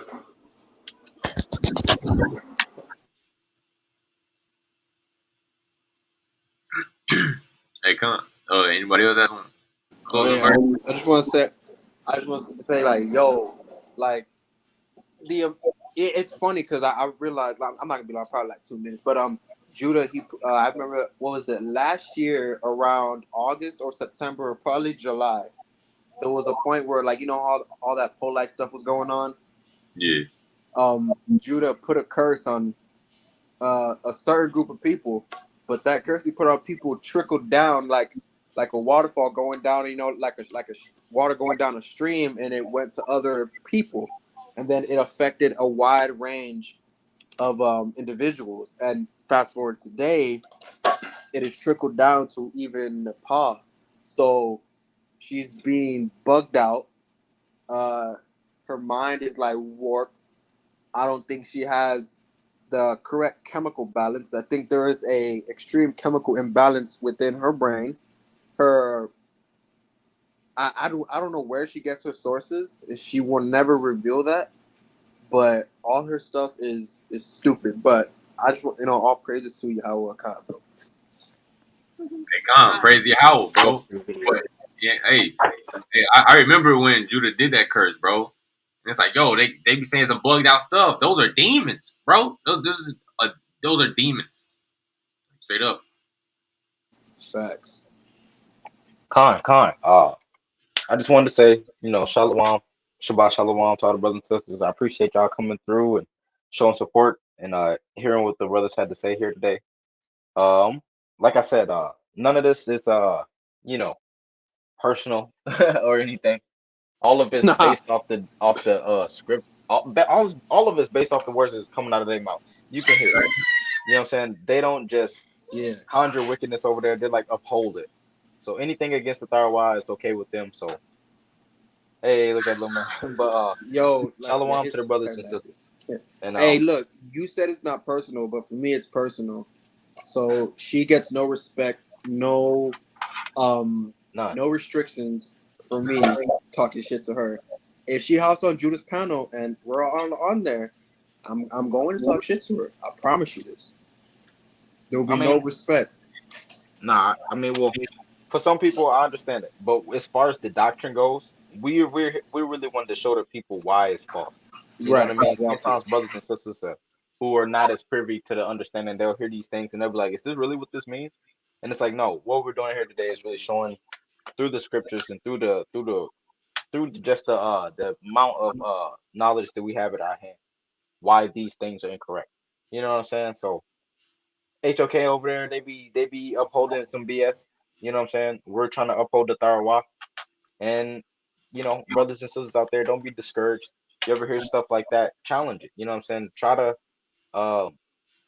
hold fast to the Tharwa. You know what I'm saying? That's what the Most High requires of you. To be humble and to walk justly with your God. You know what I'm saying? So, hallelujah. Thought out to you, All brothers and sisters praises. coming on, and All shalom. praises, bro. Shalom, Yahweh Kai. What God? You said you had a verse, Kim? Yeah, I just want to say shalom, shabbat shalom to y'all. Thawadah to Yahweh for allowing us to be here together on the panel. I just want to read Jeremiah 9, verse 23. For only with this may one glorify himself, contemplating and knowing me. For I am Yahweh who does kindness, justice, and righteousness in the land. For in these is my desire, the word of Yahweh. Yahweh tells us what he wants us, what he wants from us, contemplating and knowing him. Not going after, Egyptian goddess and all the other BS. He tells us what he wants from us. To keep this Torah, knowing him. So, that being said, Yahweh Kai. Yahweh Kai. Also, real quick, Proverbs 11:22, right? I mentioned this before. Is that as a jewel of gold in a swine's snout, so is a fair woman which is without discretion. Nepal is acting completely out of line for her to even claim that she's an Israelite, believing these types of things. She basically a pig with a gold ring in her nose. That's it. Right, bro. Yeah. Hey, He's man. like literally that forbidden woman. Facts. So it's Torah to stay away from. Like, talking about nation, and also talking about some of these women out here, like her.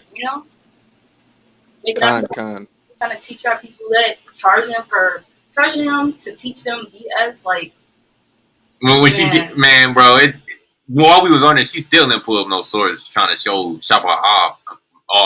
Shabbat means 7. You're not gonna find it at all. But then look, like, you think these dudes, bro, all these dudes with the false doctrines, all these, you know what I'm saying? You think they gonna last in the wilderness? No, they're probably not gonna make it there. Facts. To make it to the wilderness, you have to put yourself on the altar. So come on, bro. She wants to be an Israelite. So I guess maybe she did do that, but she definitely not going to last in the wilderness. So, but Facts. You know what? As a matter of fact, I didn't want to cut you off. Yeah, I did have a verse though that I didn't get to bring out. That I feel like go ahead, bro. Good. Go ahead, bro. Before we got up, this is Micah chapter 6. I bring this verse out quite a bit. You might recognize it. Micah chapter 6, verse 6. It says, "You ask, with what shall I approach Yahweh, humble myself before God on high? Shall I approach him with burnt offerings or with calves in the first year? Will Yahweh be appeased by thousands of rams or with 10,000s of streams of oil? Shall I give over my firstborn to atone for my transgression, for the fruit of my belly, for the sin of my soul? He has told you, O man, what is good.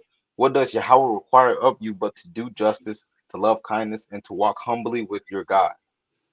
Our people don't listen to reason. The Most High's been trying to reason with us for a long time, but we're crazy.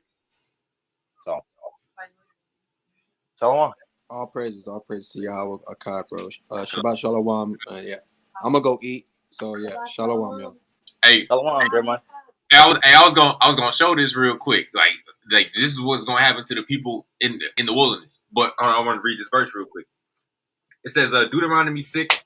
This is Deuteronomy 6 verse 10. Deuteronomy 6 verse 21. You shall say to your child, we were slaves to Pharaoh in Egypt, and Yahweh took us out of Egypt with a strong hand. Yahweh placed signs and wonders, great and harmful, against Egypt, and against Pharaoh, and against his entire household before our eyes.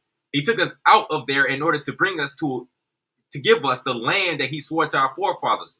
Yahweh commanded us to perform all these decrees, to fear Yahweh our God, for our God all the days, to give us life as this very day.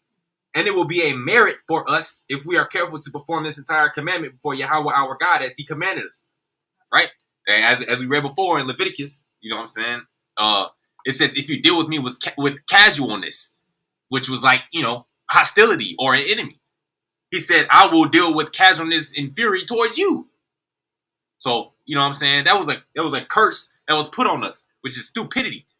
Now, all, you know what I'm saying? You niggas want to be talking about Kemet and Hinduism and Hathor and Set and all that in the wilderness. This is what's going to happen to them. Right? It said judge between lamb and lamb. Oh, bro, I saw that video. You could hear the man scream. Bro, you can hear it. The rocks just hitting him like getting punched. That's crazy.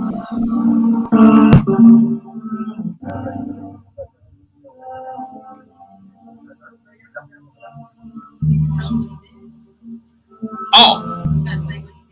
Do y'all know what this man did? What did he do? Muhammad's punishment for raping a 7-year-old child.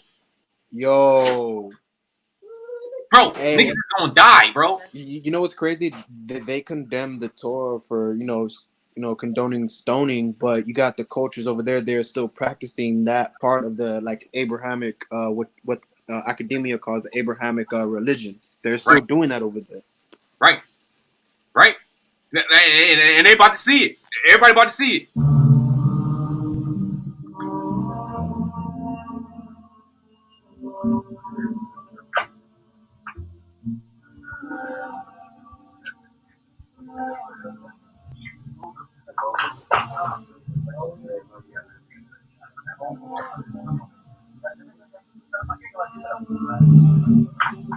He's like, hey, you better not move.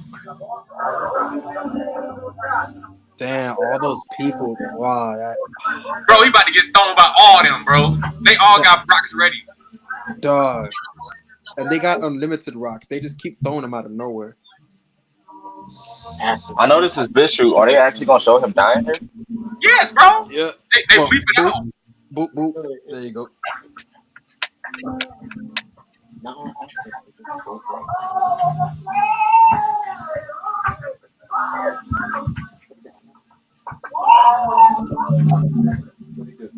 He raped the little girl. You get stoned. You get stoned. Ooh, man. Stoned. Would it be? Damn. But in Yashara, it's different. We actually bury you up to your neck. Right. And then so it's no missing you. It's no missing the target. You get turned into a bloody stump. Wait, hold on. Wait, so they buried him up to the neck and then they stoned him? No, in Israel we do that. That's not what they did. They just had him sit there and ate. That's but that's crazy. fine. That's fine still. But yeah, Dang. we bury you up to your neck. Damn, imagine that, getting buried up to your neck and then getting stoned. You can't duck and dodge nothing. You just gotta keep your head there. All headshots. Oh man, that's crazy. But yeah, man, Shalom, Yahweh Akkad. Yahweh Akkad. Shalom, y'all. Shalom, y'all. Yahweh Akkad. Shabbat Shalom. You know what I'm saying? Hope y'all having a restful and peaceful Shabbat. You know what I'm saying? Hope y'all getting some studies in. Shout out for everybody who came through. You know what I'm saying? Shout out to Torah Knights. Shout out to Judah. You know what I'm saying? Shout out to my brothers in SOJ. Shout out to the Lilies. You know what I'm saying? Shout out to you know what I'm saying, Yahoo, Jeremias, Shalomah, Shalomi, Sister Kara, you know what I'm saying, and you know what I'm saying, everybody who Torah nights, who keep the Torah in truth. You know what I'm saying? Right, Amox? Right? Right? You know what I'm saying? Dudes, all these false doctrines, bro. Nigga gonna have a rock upside his head. But yeah, with that, I just want to say, Shalom, Yahweh, Kai. We out. Shalom.